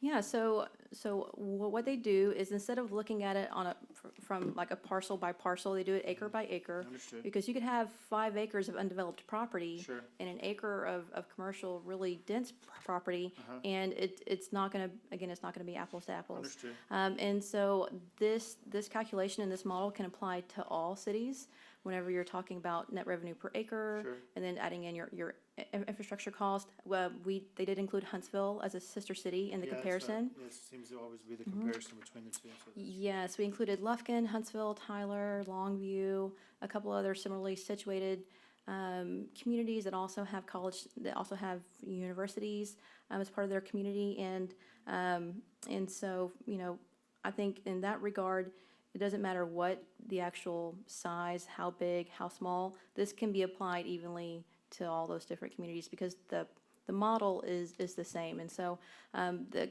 consultant has done this study in several other Texas communities, large and small, and the results are always similar in regards to the development patterns and what the city actually generates and what they benefit from versus what they're supplementing or what they're subsidizing is. And I understand that, Yeah. but I mean, this is, again, maybe a silly Mm-hmm. question, but the thing I think about is like the infrastructure. Okay, yes, I understand the population is the same, but the acreage is bigger, and that's what they're comparing to. Then you Mm-hmm. look at, let's just use roads.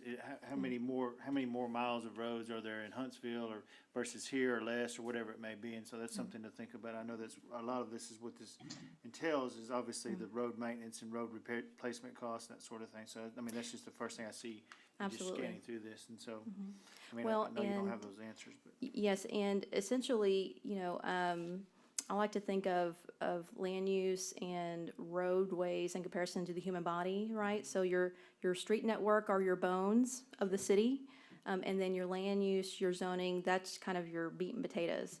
And so a well-connected, gridded street network has a lot of benefits. Yes, it is more pavement and more concrete, but what that does is it spreads the love, so to speak, and so you're providing multiple alternate routes for emergency access and general circulation.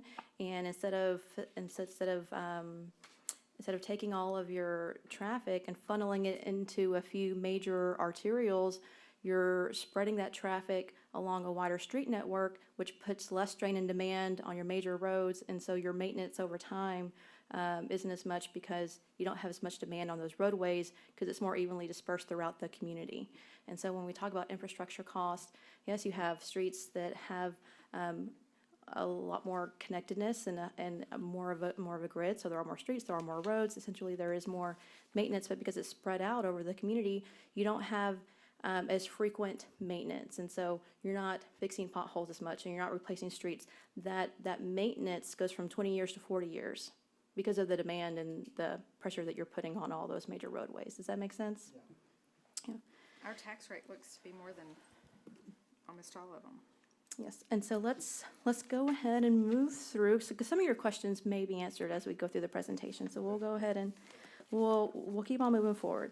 So the chart on this slide shows how the general fund for the current budget year is split by revenue sources. So property tax makes up 37% of the general fund revenue. Unlike sales tax and other development-related fees, they can vary widely. Property tax revenues are very stable and predictable.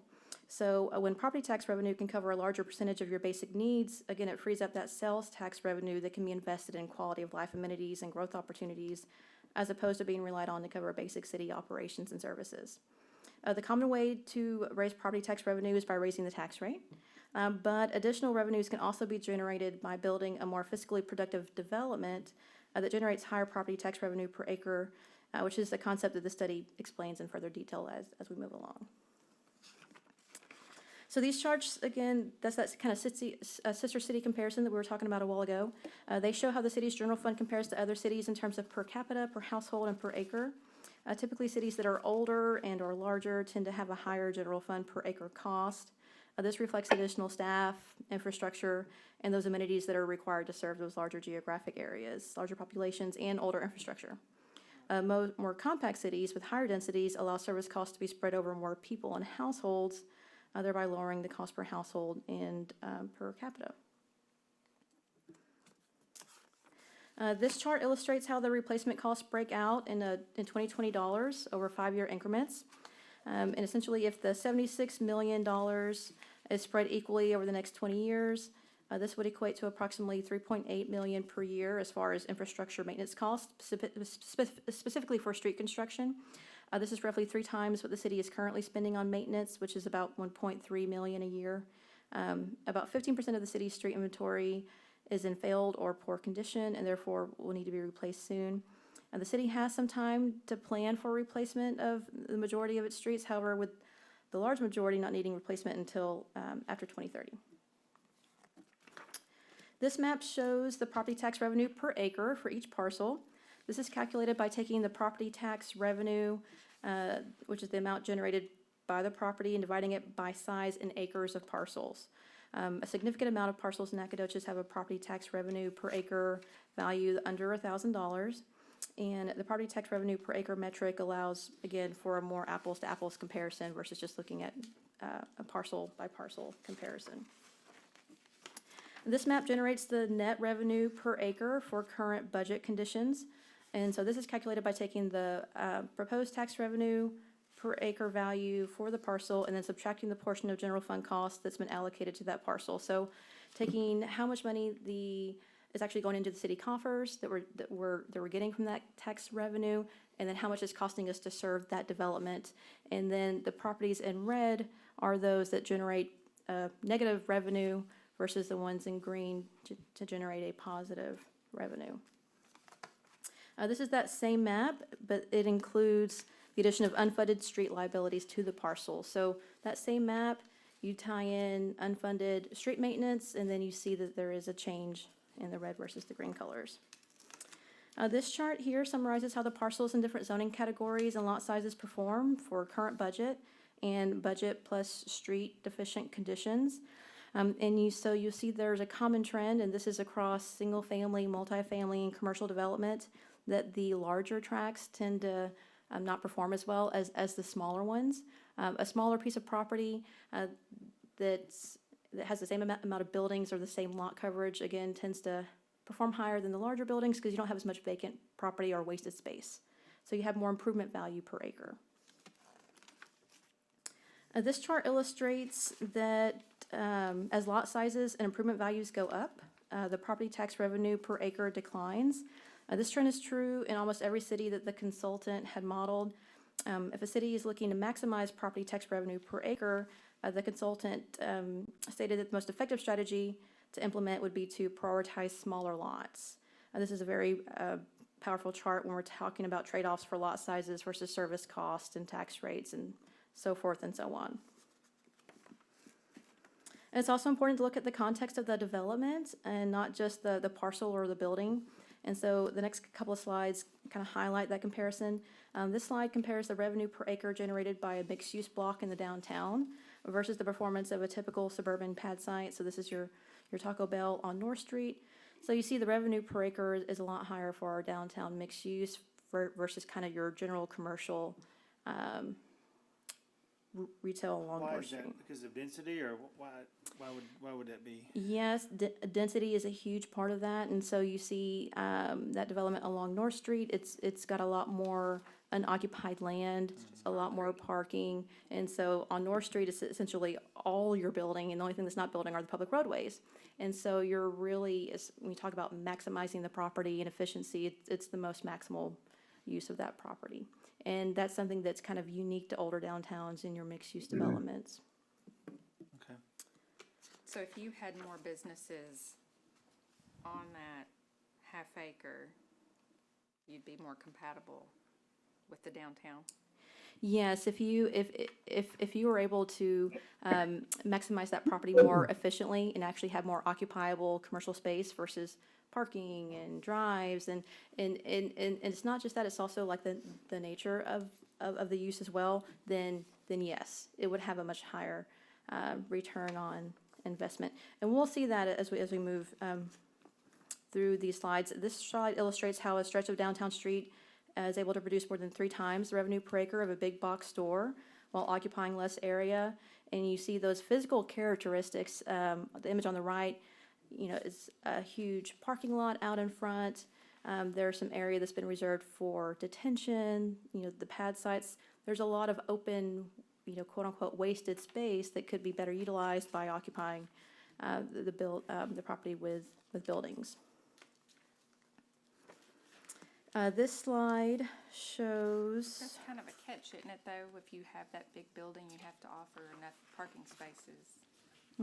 Yes, well, and it's interesting because a trend that we're seeing in the planning community is a parking reduction or just removal of parking altogether, and a That hasn't worked downtown. market-based parking. Yes, yes. Downtown is much more dense. Downtown is also designed to be more walkable. It has sidewalks. It has kind of open pedestrian areas.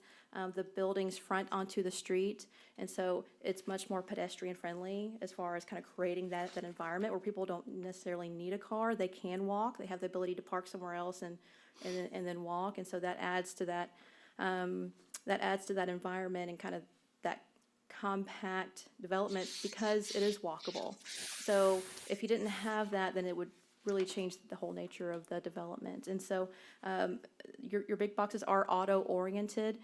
They are traffic-driven, and so it is a different development pattern.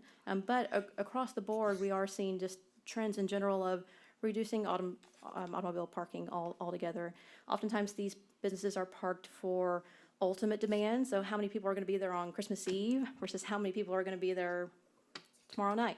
And so we find that there's much more capacity than there is for demand most of the time. So most of the time, you have these huge parking lots that go unused for 80% of the year. I could see that, but I guess we're one of those special situations where we don't have small subdivisions that circulate the downtown area. So people are going to have a place to park at some point. Yes, and our historic downtown actually allows for mixed-use development. So there's a couple buildings that have multifamily lofts above.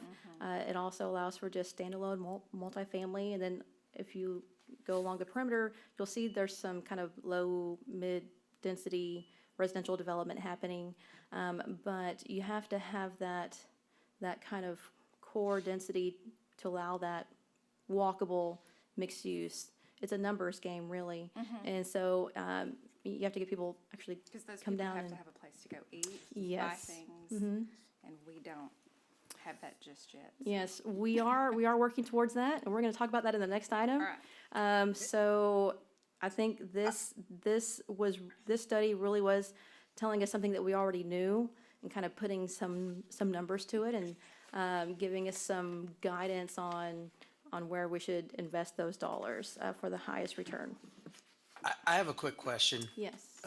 Does the big box example there, does that include tax abatements and things like that? Is that bringing that number down? And also, do these numbers include personal property taxes that would be applied by the tax collector as well? Yes, it does include tax exemptions. So on that map, Okay. that green, they did exclude tax exempt property. So SFA is not included. Any kind of publicly owned property isn't included. And we did provide all of that information to the consultants. They could make sure that they included that into their modeling, so it was an accurate representation. Okay. But if we've like say Walmart, for example, comes in and we give them some sort of tax abatement for 10 years because they're going to develop a site, that's going to bring that number down artificially. Well, not artificially, intentionally, right? Right. And these numbers were based on 2019. So it was pretty recent. So I don't think there's currently, I don't think there's any kind of tax abatement agreement that property is benefiting from. Okay. Right, so, again, this slide shows how downtown block significantly outperforms big box stores. On the left, you have Walmart. In the middle, you have the Kroger Shopping Center on North Street. And then on the right, just a street over a block of downtown. This is actually 209 East Main Street is one of the highest producing parcels in the city as far as tax revenue that's generated, and then the cost to serve, which is the Clardy building. So we just wanted to highlight that during this presentation. These are some other examples that the consultant put together as far as comparing different development patterns and the tax revenue generated from them versus the cost to serve. This is actually a PD. It's a planned development district off of Appleby Sand Road, Ashbury Court. This is a single-family development, but it is more dense than what we typically see. The applicant received approval of a planned development district to do more narrow and more shallow lots. And so you see that lot size does matter in this regard. The smaller the lot, the higher revenue per acre, because it's the same infrastructure regardless of if it's 50 lots or if it's 20 lots. And so it's kind of a numbers game in that regard. So we just wanted to highlight that. This is another example of Arbor Oaks, which is an older subdivision, but it tends to be, it's more of like the medium density. And again, you see a lot of green, a lot of light blue. This is a mature neighborhood that's had experienced some maintenance, but is still something that generates tax revenue for the city. All right, again, this is an example that the consultant provided to council. They use this property to highlight that one of the primary causes of a resource gap in cities is that the developed properties typically don't generate sufficient tax base to cover the cost of the infrastructure serving them. Now, this property was shown green on the map, and so it does generate more revenue than it costs to serve, but essentially, whenever we're investing infrastructure under the premise that it'll support residents and businesses that will in turn provide tax base for the city, we need to make sure that we crunch the numbers and that we're moving forward with approving developments that are that create fiscal solvency for the city. So in this example, the cost of the project was $36,330, and the asphalt street improvements are expected to last 20 years. The property tax revenue generated by the adjacent properties is $16,679 per year. And based on this annual revenue, it'll take roughly 2 years to recoup the cost of this project if 100% of the property tax revenue from these properties is dedicated to paying for this project. Now, we know that this isn't the case, that all that gets spread across the city. Using the city's tax rate and current proportion of general fund funding dedicated to streets, it would take 44 years to pay off this project, which is double the life of the project. I don't just, understand. I don't understand it. Will you explain it? But current budget conditions, 4% to street. I see. So if it, never mind. I understand. When you say 100%, if they would take all the money that it generated, they would. But at the current conditions, it's 44 years. Okay. Yeah. So if we took all the revenue and dedicated it just to the improvements of that street, it would take 2 years. But because of the way that we apply that tax revenue to maintenance, it takes much longer. Here's a second example, the recent reconstruction of Dolph Street, which shows the impact of having several vacant, undeveloped properties along a public street. The cost of this project was a little over $281,000, and the asphalt street improvements are expected to last 20 years. The property tax revenue generated by the adjacent properties is a little over $14,000 a year. And so based on this revenue, it'll take approximately 20 years to recoup the cost of the project if 100% of the property tax revenue from these properties is dedicated to paying for the project. If it's not, if it's done under the current calculations, it can take several years, as you can see highlighted in red. But again, they use this example to highlight the impact of undeveloped and vacant properties on existing infrastructure. And so when a city completes projects like this across its service area, the result is a gap between the money needed to maintain city infrastructure and the revenue that's available. And in order to close these gaps, the recommendation was that the city should consider prioritizing infill development and upzoning around existing infrastructure to increase the property tax revenue base in these areas. Where possible, they also recommended narrowing street sections as an effective way to reduce maintenance and replace cost overall. And when they initially did this study, they actually found that our maintenance cost for our public street network was significantly lower than that of other cities. One is we use asphalt for our pavement, whereas a lot of other cities are using concrete. Also, a lot of our older neighborhoods have very narrow streets compared to newer constructions. And so it's not uncommon to have a residential street that's 24, 27 feet wide. Well, today that would be a 32-foot wide pavement section. And so it is cost less to maintain our older streets than some of our newer subdivisions. So just to put things into a little bit perspective. These were some common findings that came out of the analysis. These are also the similar findings that the consultant found in other cities across the state. They include a significant resource gap, again, when you consider the amount of money that's needed to rebuild aging streets and provide basic services and expected quality of life amenities to current and future residents. It essentially highlights that not all growth and development is necessarily good for the city when you consider the long-term impacts of city finances and the ability to serve and maintain neighborhoods and public infrastructure.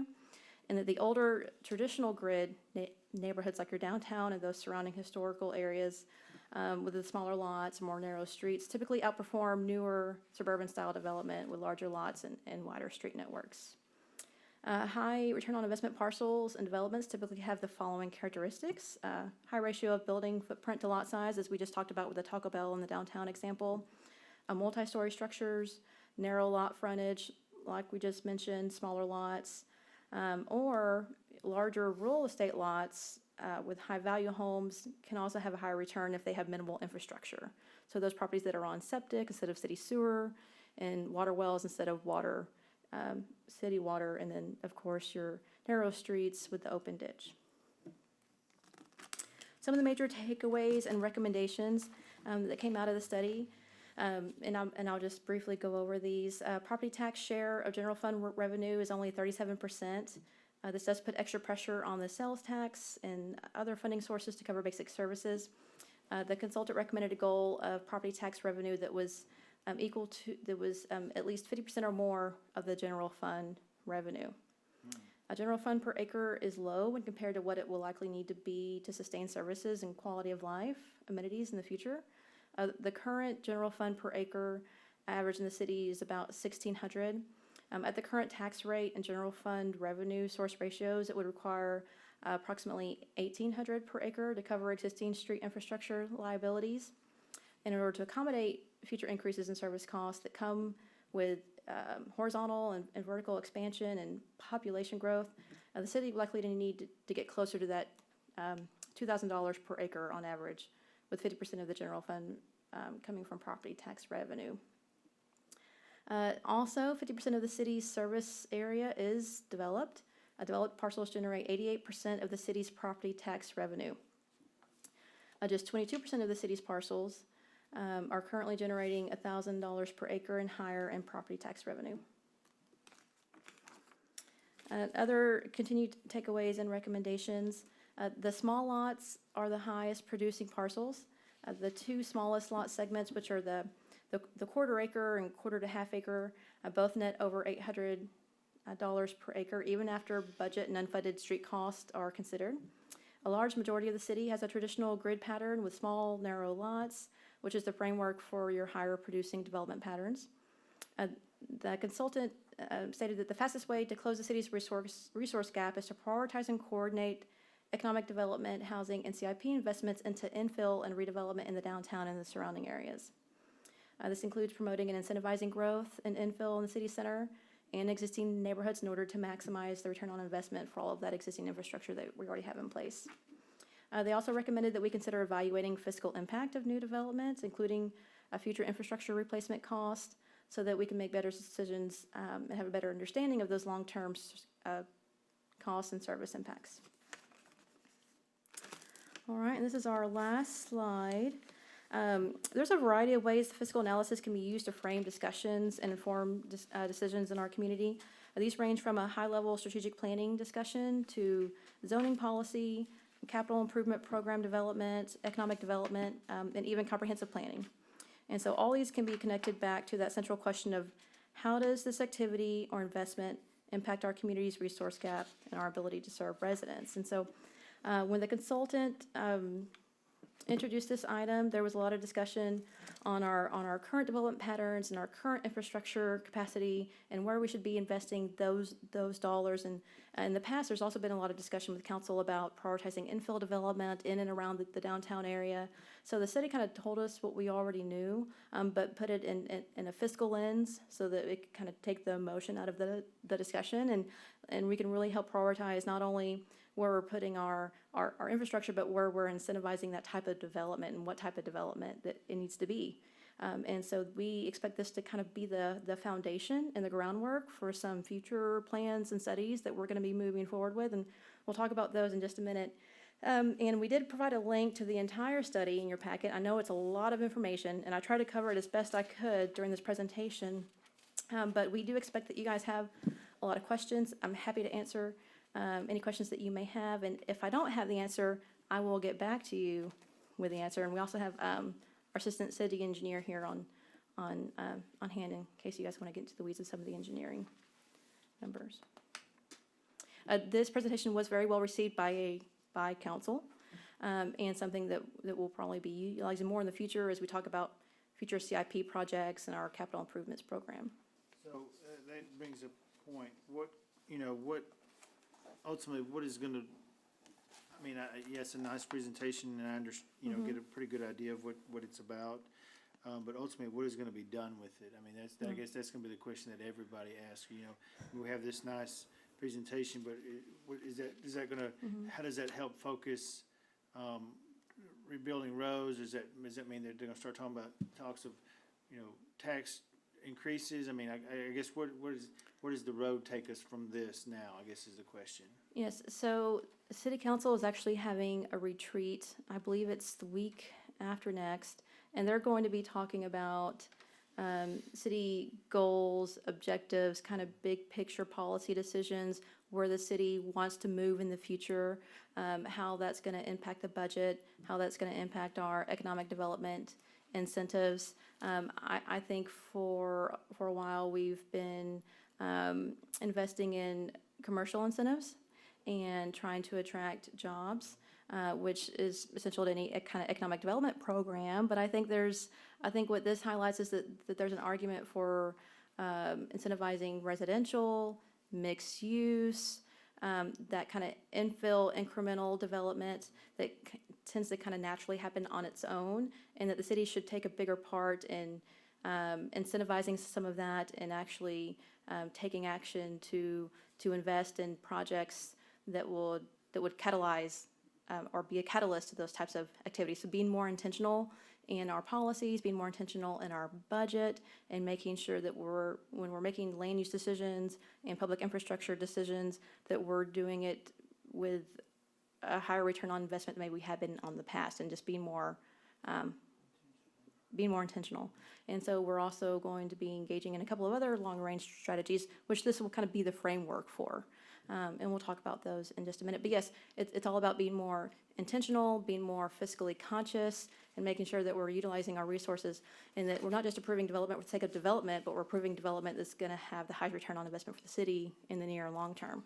So that's your takeaway from what we already knew versus what this report told us, I guess, because a lot of times, I think you said it in looking at most of this, I think we all pretty understand that, there's a deficit. We understand what the deficit, not the exact number, but we understand what is going on and what the difficulty of it is. And so coming from this, I guess your takeaway is, instead of really incentivizing those commercial deals, you're trying to say, look, let's look at other things to bring more population, more people, more tax bases into the cities. Is that what I'm taking away from what you're saying? Yes, and essentially it made a case not necessarily for deterring development kind of on the outskirts or in our ETJ, but incentivizing back into the core, back into the city, back into where we already have public infrastructure, and making sure that we're taking care of what we have versus kind of spreading ourselves too thin. It also highlighted the case for higher density. Multifamily and mixed use almost always pays for itself. Your larger lot kind of strip commercial development in single family always is in the red. So it always costs more to serve those. And it's important to have those. They have their place. But I think, to me, the biggest takeaway was it's important to have diversity of housing, diversity of commercial development. Oftentimes people will talk about diversifying their portfolio, right? You don't put all your eggs in one basket.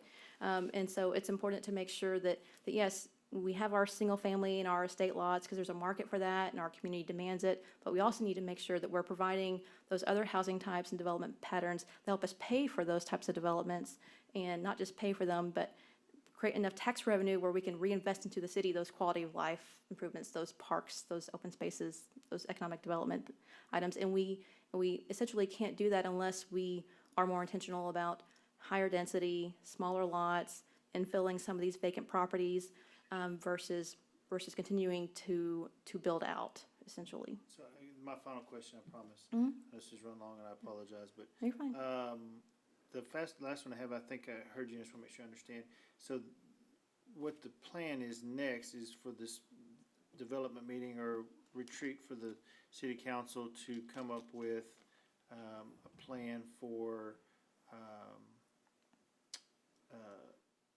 I like the incentives, that's, yeah, I Yeah. heard you say it several times for the residential developer, I guess, or, somebody, or, that doesn't, and so that's something that will come in the future, I guess, is kind of being able to explain or to have that attraction or, whatever it may be. Is that what you're saying? Well, and I'm not sure that that's something that's going to come out of that council retreat. I think that council retreat is more to take a step back and say, all right, where are we and where do we want to go and how do we get there?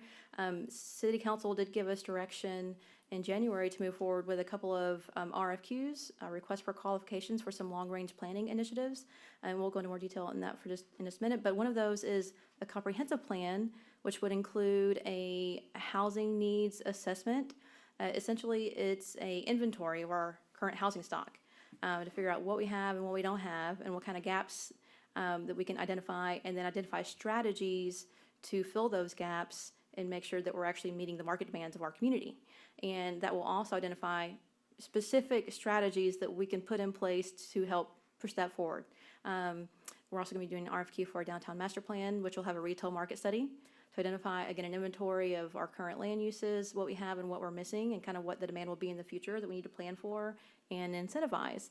And so those two studies will specifically try to identify those initiatives, those economic development initiatives that we need to move forward with to target this type of development that we're talking about now. But those are things that that we had discussions with City Council immediately after this study was presented to kind of lay that groundwork for the discussion. And so it really it reframed the discussion about infill and high density and what we're doing to fill our revenue gap. So I have a question. So to help fill that, are you going to put forth any kind of requirements for people that if you want higher density, what kind of house is going to meet that criteria?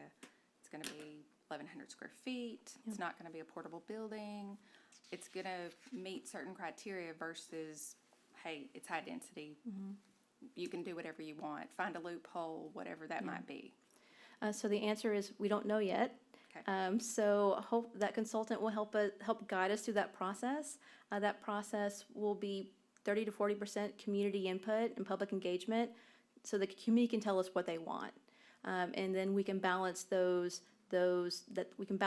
vision, right? We need to establish a vision because we're not where we were in 2013 when the comprehensive plan was initially adopted. 2003, when the comprehensive plan was adopted. We need to reevaluate. Okay, well, are our goals and objectives the same as they were back then? Well, probably not. They're probably a little bit different. So let's figure out what those are. Let's create some consensus, and then figure out based on that vision of what the community wants to be and how they want to grow. All right, well, how do we get there? How do we balance that with what we can pay for and tax revenue and development patterns, and make sure that we're creating a community that the city wants to see, that the community wants to see and live in, but that we can also financially support.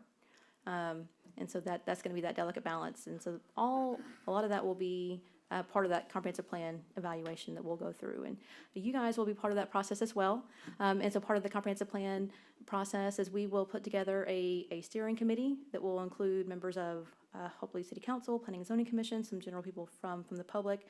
And so this body will be heavily involved in that comprehensive plan evaluation process, and also involved in the downtown master plan process. And so I hope you guys are ready to work, because we're gonna move forward with some I think some really exciting initiatives that are gonna help us update our development standards, that are gonna help us update our economic development strategies, help us update our land use and figure out where we need to target different housing and what type. And so right now we don't have any answers as far as what that looks like. We have to go through that process first. What do you think about as far as community input? I mean, I know you said that. So, I mean, I know it's 30, you said 30 to 40%. Do you feel like that you'll get a good cross-reference of community? I know that's always the struggle. And so, getting a good cross-reference or, of that, that's just a concern that I have, obviously.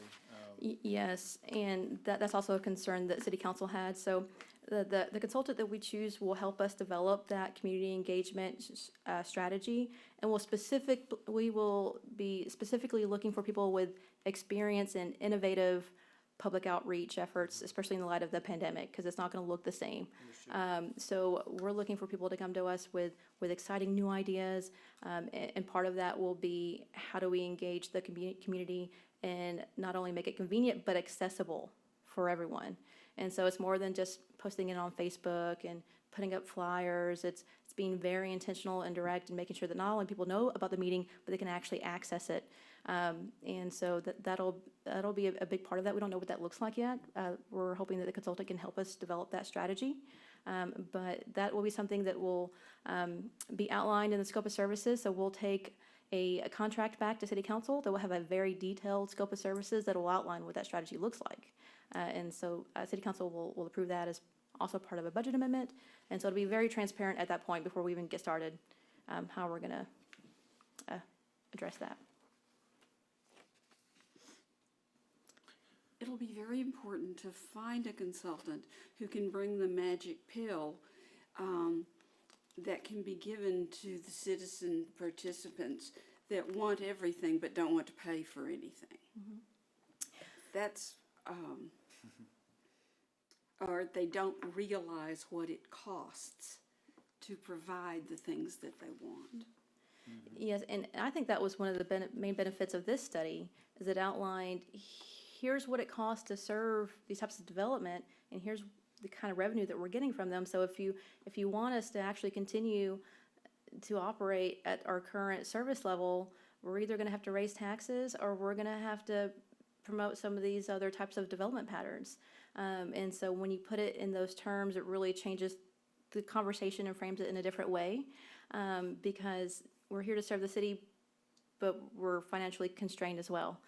So we have to make sure that, we don't want the city to go broke, but we want to make sure that we accommodate for all the needs and all of the needs of the residents. So it's a delicate balance. Growth and change can be hard for some people. Yes. I was taken by the one statement that I may not phrase correctly again, but that property tax should take care of basic services. And that seems simple enough. And yeah. Well, and the premise of that is that it's consistent. Your property tax tends to be more stable. It's consistent. You can rely on it. It doesn't change dramatically over time. Whereas your sales tax can fluctuate dramatically based on market conditions, and so it's not a consistently reliable revenue source. And the idea is that your sales tax should be used for kind of those above and beyond amenities like your parks, your open spaces, your economic development initiatives, public programs, things of that nature. And I think City Council agreed, and so they want to take steps towards that goal. All right, well, if the commission doesn't have any other questions, I can move to the next presentation, which we actually almost covered all of it during this discussion, which is fine. Section B, receive a report and hold a discussion regarding a list of studies and strategies to assist in the city's planning and economic development efforts. All right, thank you. So, like I said, City Council held 2 work sessions. One was on December 15th and one was in January of this year, where we introduced a number of plans and studies that the city has either recently completed and or underway, including that land use fiscal assessment that we just talked about. These include future plans and studies that the city would like to move forward with, some of which would require additional action by City Council. They're not currently budgeted. This is just a copy of the presentation, and it includes next steps and implementation. So on your screen, this is a combined list of both plans and studies the city is currently undertaking, and they're identified by a check mark in the first column on the left. Some of those have already been completed, as well as additional proposed plans identified by staff. In your packet, we also included a short description of each item. All of these studies, except one, include an outside consultant, and these consultants play a key role in supplementing city personnel who are often limited in time and resources. The consultants usually offer a higher level of professional expertise, and they help take out some of that perceived bias that you might have from doing some of these projects in-house. On this slide, we've broken down the previous chart into funded and not funded categories and added more detailed information in regards to the staff oversight, and estimates on start and completion dates for each of these various projects. This slide includes the projects that are funded and underway. That includes the fire station study, which is wrapping up, that return on investment study that we just talked about, water and sewer master plan, and risk and resilience assessment and emergency response plan. This plan, that last one is actually required by, is it TCEQ? Oh, my engineer left. It's required by TCEQ, and so that is a study that's going to be underway soon. The city's total investment for these studies is $250,000, and $50,000 of that was funded last year in 2019-2020 fiscal year.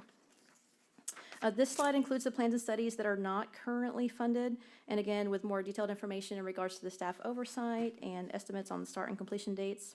Now, just by the nature of these plans, some of these would need to be completed prior to others, and some may be completed concurrently. Based on our estimates from city staff and the direction that we got from council, we order them in this way. So downtown master plan first, and then the comprehensive plan, which includes I-69 corridor study and housing needs study, and then so on and so forth. Based on this kind of preliminary timeline and cost estimate, we estimate that over 3 years, it would cost roughly around $700,000 to complete all of these studies. With 500 of that, which could possibly be funded this fiscal year, because we do have a current general fund balance of $4.5 million. So there is room in the current general fund to complete some of these studies. And now we'll just go into a little bit more detail about the comprehensive plan and downtown master plan. The comprehensive plan, as you're aware, is the official policy document guiding long-range planning and community development in the city. It's usually updated every 10 years, so we're a little bit behind. The plan provides a vision for the future of the city by reviewing current conditions, identifying long-range goals and objectives, and creating implementation strategies. The supporting documents usually include a future land use plan, a future transportation plan, and a parks and community facilities plan. For Nacogdoches, this particular plan would also include an in-depth study of the proposed I-69 corridor, which would include more specific future land use, utility, and design suggestions. And based on the feedback that we got from council, we also incorporated that housing needs study that we talked about earlier. The downtown master plan also creates a vision for downtown Nacogdoches, including building facades, streetscapes, pedestrian access, parking, and other public amenities. The plan acts as a framework for future ordinances and initiatives and includes coordinated strategies to help reinvigorate the downtown area and making it an attractive place to live, work, and play. This plan will include a market analysis to explore how much and what type of new retail, entertainment, and housing exist and what might be needed in the future. This plan will also reference and potentially incorporate a number of the outcomes and recommendations that we just outlined in that land use fiscal assessment that was presented to council earlier that month. So, and we are proposing again to move forward with a RFQ for the comprehensive plan update and downtown master plan, and that was supported by city council at that meeting.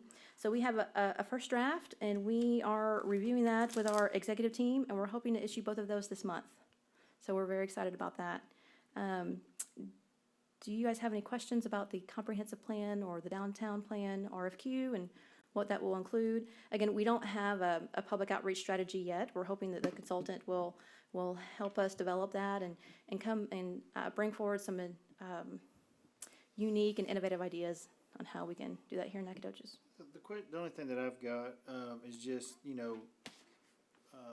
that's the question that gets asked every time that you spend the money on these studies is then what happens with the study? What is the plan after? That's the biggest thing that I see in here is it's great to have these wonderful plans and all this great data and all this wonderful stuff, but then it seems, I'm not saying Nacogdoches in general, I'm just saying in general, it just, then it goes in a drawer somewhere and you say, man, we got this wonderful plan, but nothing is done with it. And so I think that's where a lot of people lag, and I just don't want to see that happen here, that we spend $700,000 over the next 3 years and we've got great data, but nothing changes, and that's just something that I see happen a lot. And concerned about as a taxpaying citizen, obviously. No, that's a great question, and is also a high priority for City Council. And so we're going to specifically be asking for a implementation strategy that Action outlines items or whatever that looks like, saying, being able to say, look, here over this first year when we get this, these are the 5 action items that we're going to try to accomplish, and then the 3-year and a 5-year, and really try to hold somebody accountable for those, whoever that is, city council, city staff, whatever that is. And I think that's one of the bigger keys is looking at whoever you're doing to do this study is being able to say, look, give us some action items that we Yeah. can move forward with. I mean, that's the key to a lot of it, holding people accountable, saying, look, it's great to talk about it, but we're not doing anything. Let's say, no, realistically, hey, we're way ahead of the game or way behind, whatever it is, as far as these action items. And being able to pass that along to the citizens, I think, is extremely important, so. Yeah, no, that is a great point, and one of the things we're specifically gonna be looking for in this implementation strategy is not just the who, what, when, where, and how, but how much and how are we gonna get that money? Are we gonna do a bond? Are there grants that we can use? Do we create a special TERS or a PID, Public Improvement District? Like, what's the funding mechanism that we're gonna use to pay for this?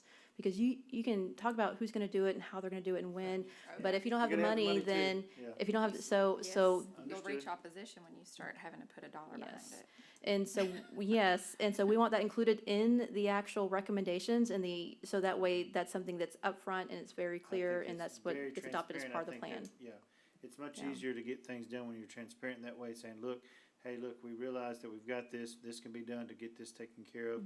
And people, most of the time will be on board with it when they understand and being able to look at this plan and understand, hey, we really are trying to implement the things that are done in this plan and understand that we're trying for the growth of the community and all these other things. And so, that's just a really big thing that I see.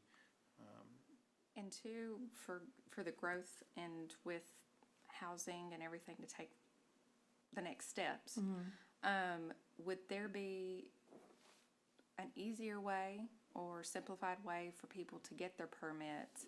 What's that plan from getting, okay, we Yeah. want to do this subdivision and it's going to take A, B, C and not maybe have as much opposition as what they may have had in the past? No, that's a great point. So our zoning ordinance was adopted in 1970 with the last major overhaul in the 90s. And our subdivision ordinance was also adopted in the 70s and just has had minor updates since then. So one of the items that we have is a unified development code. And basically what that is it's updating and combining our zoning ordinance, our subdivision ordinance, and our sign ordinance, one, to make sure that there's no discrepancies or inconsistencies across the different ordinances, but to update them and make sure that they're current with what current city planning, what they're doing. Our subdivision ordinance still up to par as far as our, comparison to other cities. Do we need to take another look at our zoning districts? Do we need to add some categories? Do we need to change our building setbacks? What about our development review process? The way that it's broken up by departments, is that really the best way that we can do things? Is it the most efficient? Should we upgrade to where everything is online? Is there a better way that we can process applications so that way they're funneled through the system faster? Some of that is gonna be looking at not just our ordinances, but again, our processes, our staff. Do we need to look at kind of doing some reorganization to make it more efficient? And so that will be a separate study that will be done after the comprehensive plan. The comprehensive plan will really be the foundation, and then we'll start updating our development standards in compliance with that comprehensive plan. And so that's something that we're already looking at. We're already looking at ordinances that are outdated. We're looking at ways to make our ordinances more flexible, so we don't have to take a variance to our zoning board of adjustment, every other month. Things that we can do that still protect the residents and still protect those property values, but maybe provide a little bit more flexibility in the review process, so maybe we don't have to go to a board meeting, or we don't have to have a public hearing, or we can approve something by right, the staff can approve versus going through all that kind of procedural stuff. So yes, that is something that's included in the list of studies, and that falls under that unified development code. But we're already creating a list of those items that we want to explore in that future study. This will require a sustained drive from leadership. Most definitely. Yes, ma'am. Most definitely. Sustained drive. Yeah. That's what I'm saying, having some sort of a checklist and accountability and saying, look, this is a Yeah. time frame. I mean, that's Yeah. just the first thing that you, Because election cycles come and go. yes. And if somebody doesn't like what was going on, then they can derail Slow the it whole down. thing. Yeah. So it Yeah. requires a sustained effort. Yes, ma'am. And you Preaching to the can choir. tie those things into the comprehensive plan. You can tie in those evaluation processes and dictate when those are gonna be evaluated, how often, who you're gonna submit the report to kind of put in place those checks and balances, so that regardless of the staff, or regardless of who's sitting on the dais, it's consistent and it carries forward. And so those are things that we plan to incorporate. Yeah, that's one of the biggest things is obviously is you get this report, get the ball rolling and keep it rolling with whatever that looks like, you know, that's the key, cause you can get stuck in the weeds and all this and look up and be 13 years later, no longer than 18 years later and haven't accomplished what you needed to accomplish or, you know, and so that's the stigma that goes with that. So in being able to say, look, we're spending this money and we're confident we're gonna be able to do these things, you know, that's gotta be the key to it, I think, for people to really buy into that, to understand that there is, actions happening. I mean, I understand there's funding and I understand all that, but being able to say, look, we really are trying to do this infill development. We've talked about it. Here's the actions that we're doing to make this infill in place. You know, we've acclimated, I'm not saying this for example, but just saying like, for developers being able to say, look, we're working with you to try to make this process easier. Not saying that you change anything, but just make it the process easier so they can get in there and start building these houses, getting more tax. You know, that's just the thing that comes to my mind. But Yeah. you know, being able to action items that you're actually doing, and that's the key. It's just, you know, for not saying again Nacogdoches, I'm just saying in general, cities are just, you know, there's a lot of talking and not a lot of action, and so I hope that with this plan that there'll be a lot of action that comes from it is the main thing that I see, because that's a lot of money. I mean, it's $700,000 that I see. That's great and looks beautiful and it's in a nice presentation. It looks great, but if there's no action, then it's completely worth the wasted. paper it's And so printed on. that's just, as a taxpayer, I look at that and that's just something that it concerns me for sure, that I really want something to happen from it, you know, whatever that looks like. Whatever that looks like, that's great. Whatever this plan is, whatever the city council decides, you know, I just hope it's moving forward and doing something and not just saying, well, in the future, we're gonna do this. In the future, in the future, it never comes. And so that's just a little bit of frustration that I see. So that's just my 2 cents on it, so, sorry. I've often felt that we need a bulletin board, not a bulletin board, what do you call those things? You know, Whiteboard? a billboard. A billboard. A billboard, you know, where you're coming into town or you're somewhere and you see all the money that people are paying monthly for street improvements or something. Just put up there, you know, in 2020 we repaved X number with your dollars per month. I don't think people Yep. know, because there's not a good enough communication device. The Daily Sentinel doesn't quite do it. I mean, you know, maybe I'm cynical again in this regard, No. but I believe it takes something, a broad stroke that's very simplistic, to just say, this is what we did with this money. This Or just- happened this month. Yeah. Or things that just put numbers out there that Yeah. are real simple. Or to for say the people. current repaving projects this month are Dolph Street and Park Street or something, you know, or just something like this. Say So current they projects that know where are they- in the process of putting new sewer lines on this street or whatever it is, just being able to let people know. Know where dollars are going. Yep. Yeah. Because it's you're exactly right. If you're not riding around, you don't see construction guys, you don't have a clue where that money's going, and so Where it's you hard. hit a pothole every few feet Yeah, can be and frustrating. And people get aggravated and and they say, don't understand. And hey, there's lovely new sidewalks. yeah. hallelujah. In addition to potholes. And I think the dichotomy between those two things, no one People really don't understand. They don't understand why They think it's the same money in the same Yeah. situation. it's the same situation. I mean, and I'm sorry, I could just stand with the bullhorn somewhere. Yeah, and that's great. And, I mean, typically, when we go through the budget process every year, that's when you kind of list your achievements, like, here's what we did with these dollars, and here's the projects that we public completed. just would probably But like it's to not, see it's not that. as public, You're yes, It's just not, it's, it doesn't. My neighbor who says, you know, they're never gonna repair my street. What are they doing with that money? Da, da, da, da, da, da, you know, and it's like, yeah. you have done a lot, I think. Yeah, and, you know, part of it is telling our own story and Most definitely. patting ourselves on the back whenever, you know, because if we don't do it, no one else is going to do it either.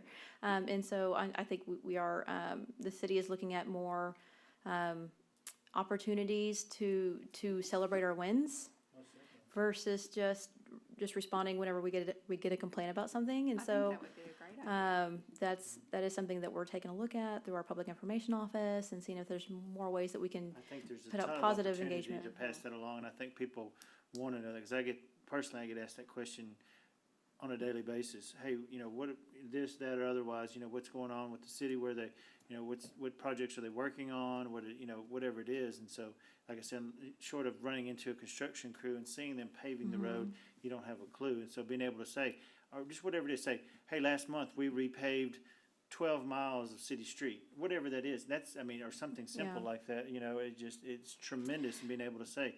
And then people looking at it and say, it's much, then you can say, just so you're aware, it cost $10,000 a mile to repave, and this is what or whatever it may be. Yeah. I don't know what the terms are, but just being able to say, this is how we're spending your tax dollars, this is where it's at. People can physically drive over there and look at it and say, man, it looks great, and be proud of it, and that sort of thing too. I think that's a key. No, that's great, and you just made me think of something that the city just started doing in the past couple of months, and it was an initiative that Mario, our new city manager, brought forward. Is now we have a council Friday update. So every week, the various departments will submit information to our city manager's office, and they compile it in the form of kind of like a newsletter or a report, and it's what have you done this week? Your wins, your losses, projects that you're working on. So that gets emailed to the council and also gets emailed out to the local media group. And we can absolutely have you guys added to that contact list. It's also on our website. So we have a, I think that really needs to be advertised, that's going on. I think, that's great that it's on the website, but like, for example, I don't know that any We- of us knew about yeah. it, and so just No. being able to. we do I'm send it just- out directly to the local media, Yeah, but again, we will that- add you guys to that. But I'm just saying, in general, the advertisement of that, I don't know what that looks like. I understand local media, but again, being able to say, getting that out, saying, come to our website, whatever, wherever you have it, and being able to say, look, that way, because nobody, just being able to put that in They're not people's gonna face. seek it out unless No, you they're not put gonna it in seek front it of out their unless you face. put it in front of them. Yeah. I'm Okay. not gonna Gotta put it actively in go front every of them. Friday and say, let me go see what's going on. If it's in front of him, I'd say, hey, look, I am interested, but it's just one of those deals of repetitive putting it in there. But by Wednesday, I'll have forgotten that we had this conversation about that, and I Yeah. won't think about it unless it's in front of me, so. Okay. That's great. At one point, I know that there was an increase on the water bill, for instance, for road, city street construction. Yes, ma'am. And so is there a place that is published? I want to say they were supposed to come back every month and say what that money went towards or what streets that went towards, but I haven't, Yeah. I don't know after the first month or two that I heard. That's what I was Yeah. talking about. Yes. I wish our city engineer was here to answer those questions. So yes, there, I believe it's a $5 charge on your water bill that goes to street infrastructure and maintenance. I'm not sure if there's a monthly reporting on that or a list of what projects get, Pretty sure council constructed. Yeah, they did. Past I that. remember that specifically, Okay. yeah. And so the question wanted is, a report. in looking at this report, the first report that you gave us, ultimately, to me, it looks like, hey, we're trying to let you know that at some point, the property taxes are gonna go up. And so that's, everybody will pay attention to that, you know what I'm saying? But if you can go to them in the beginning and say, hey, look, the last 5 years, we've been doing our best with what we have. We, how you say, nickel and diamond or whatever we're trying to do to fix Yeah. what we can by what we have, but it's just not cutting it. But then instead of just coming to people and saying, hey, we need another $1,000 or whatever it may be, I think you need to, it needs to, not say ease into it, but understand the process, understand that, hey, look, we are in a deficit. Why are we in a deficit? Because of these things. And being able to really, it's great to have this for us, but I don't know how you get it in other people's hand. That's not my specialty, but people have to know this. And so, like you said, that newsletter and those sorts of things, that stuff that just, I don't know how you get that out into the public better, but that's just something that's got to be Public there. information you referred to Public Information Office? Yes, ma'am. Okay, then they need to get creative with how they're going to get There's it other, out there. that's the thing, there's other Yeah. cities that's got to be doing this, is getting this information out.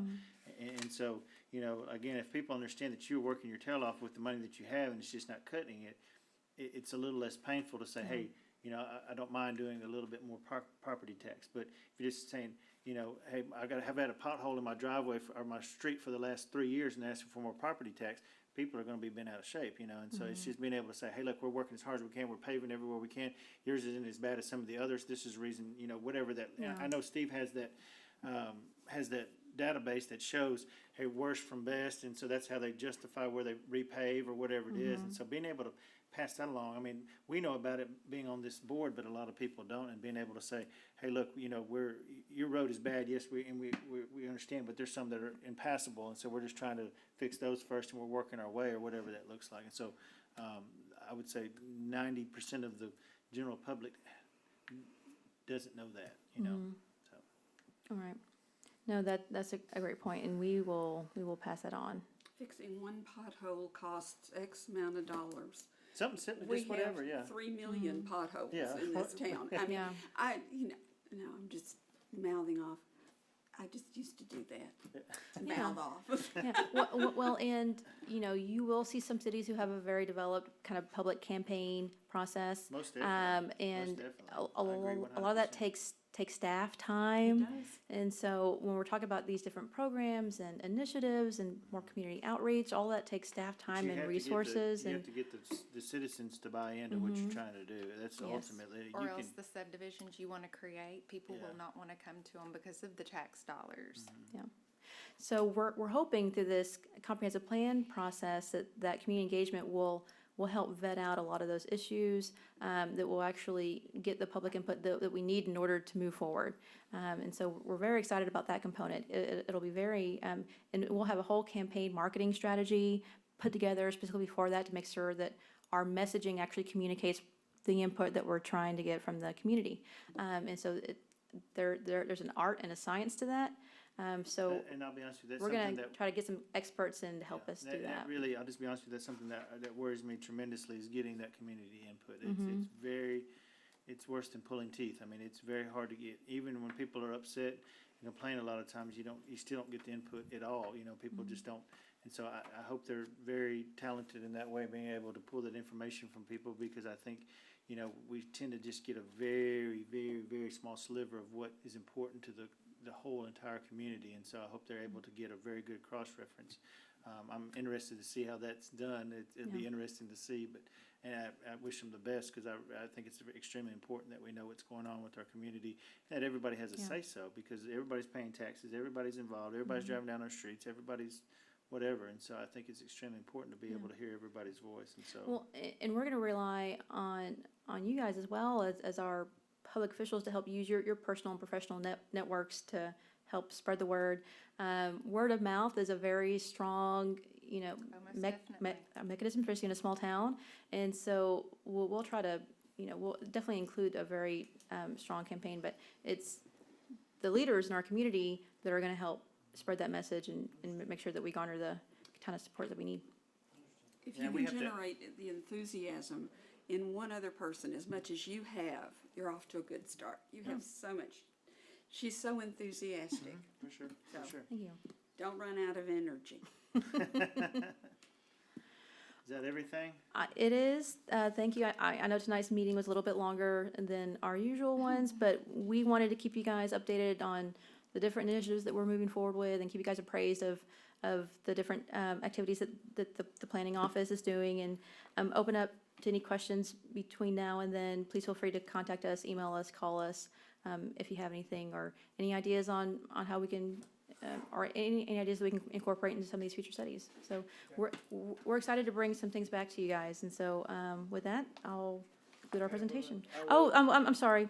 When there's one more item, RJ, Sure. that last item Oh, for the, number 8, on the agenda. a discussion and possible action of future agenda items. A planning and zoning member may inquire about a subject for which notice has not been given, statement of specific factual information, or the recitation of existing policy may be given.